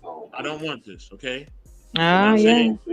But a lot of times the conversations are not happening. So our young people are ending up behind the 8 ball. You know what I mean? Because of lack of knowledge. You know what I mean? And so, yes. And that's say it that's again. Why they fail. You know what I'm saying? So listen, man, overall, we gotta start protecting our kids. Because that's who's really suffering. Yeah. You know what I mean? We're not protecting the kids. You know what I mean? We're so focused on everything else. And after this, I'm gonna close. I'm gonna drop the outro. We out of here. You know what I mean? We gotta protect our kids. You know what I mean? If we're not gonna protect our kids and we're not gonna make sure that they're taken care of, then we can't get mad at what they're doing in the streets. All right? They going crazy in the streets. If you go shopping in a mall, you can have about 20 teenagers run up in that mall and they tearing the mall apart. Yeah. They ripping clothes up. They stealing the phones. They going berserk. It got worse out here in Brooklyn. You can't be Yeah. under 18 to go to the mall no more in downtown Brooklyn. You gotta come with your Yeah. parents. I Yeah, know so that they you guys are about to close, but I did just want to clarify what I was saying, and I did not Go want ahead. Von Eric for us to leave and him not understand where I was coming from. I understand you. Of course, he's not the man for me. I would never stay with someone where him and I don't mesh. Strictly what I was talking about is us just enjoying each other. We don't do that. The rules and regulations I'm talking about is all these games and all you got to do this and you got to be this. Let the person find out who they are first before. Do you know yourself that well that you could come in and tell me what I should and shouldn't be doing in my life? And like I said, even if it's not the man for me, there are other women who date men who are like this. And we're taught that that's okay. But sometimes leading doesn't mean you have to browbeat somebody. But my whole thing is, and then I'm done, is that yes, there should be an element of conversation. Where's the joy? Where's the excitement? Where's the adventure? And I'm not talking about you got to go on some trip or the cruise. I'm just saying I want to be excited when I come home. And I know this man that loved me and care about me is waiting for me just as I would want him to feel that way. That's what I meant. Earlier, well, I was trying to say earlier, but you Well, like I even see the center I even will see chase what you you out of meant. the club. Hold up, CPI. I even see what you meant, but it's still the same. Let's take the relationship out. Let's take the relationship out of it. A person or who they are, being man or woman, if they are a regular rules and regulations, that's who they are. If a person, but I'm not. Hold up. Let me finish. If a person, no matter what a person is in their life, if that's who they are, I can be around them. I can do anything with. I can still be myself and be laid back and still be around a person that is rules and regulations. It doesn't matter a relationship. I am talking about a person, a human being. But I wasn't, and that's what I'm saying, Vaughn. You cut into something I was saying, and you're talking about a totally different argument than I am. It is not a circular conversation because you're talking about a separate situation. Of course, with being unsaid, no, you don't want to be with someone. When I talk about rules and regulations, I was going off of all this stuff y'all was saying tonight. No, That's what I call rules and regulations when you come in and try to police the relationship. That's what I mean, Vaughn. Of course, be who you are. That's all. I got you. Okay. All right, y'all. So let me close this out, y'all. Close this out. That's why. I'm going to go get me some dinner and I'm chilling out. All right. You've been eating all night. You've been eating all night and sleeping all night. Then you go talk about. You've been eating all night. Yo, I was watching the Laker game. Hold on. That's what I was doing. Hold on. I admit the best eating and Evolution is starving. Oh, that's I am hungry. I'm just gonna be honest. I don't get it. I'm eating the whole time, and she's starving. Evolution don't be starving. Please don't think she's starving. I'm starving. I had breakfast this morning. I'm a funny instigator, but what Chocolate was saying is not. But we came to a solution. I don't know if y'all realize that. I agree with what Chocolate is saying, but what the thing is, what she like to do, the sister who will chastise her, think something's wrong with her. And I heard on the other panel, like you buy him a drink, you're not supposed to do that. Oh no. It's a rule and regulation. Yeah, I was laughing. I got it. Yep, I got the 8th degree. Hold on. We got it. We did it. Listen, y'all. We will be back next week. Yeah. All right, and of No course problem. I'll be back. I'm not coming back. I like the conversation. Come back, Vern. I'll be doing more stuff. I'll be doing more stuff throughout the week for the channel. We all be doing more stuff throughout the week for the channel. Please check us out. By next time. Don't let me come look for it. All right, I will. Please. Everybody was great. Everybody was mature. I enjoyed it. He said they're strong. I'm sorry, CBN. My bad. Yeah, everybody was mature. Everybody chilled out. I'm sorry. Who I am. I'm sorry my sister Evolution didn't get to eat yet. My fault, sis. I didn't even know you was hungry. My bad. No, I would have been closed this. But with that being said, y'all listen. Have a good night, y'all. Please watch the pre-records. Please watch the lives, man. We got a lot of great stuff coming. Good night, y'all. Have a good night, y'all. We love y'all. Love you all. Love you all. That outro. Deuces. Good night. That's the outro. That's like I'm gonna preview my new outro real quick for y'all. All right, let me preview my new outro. Let's get it. Yeah. Okay.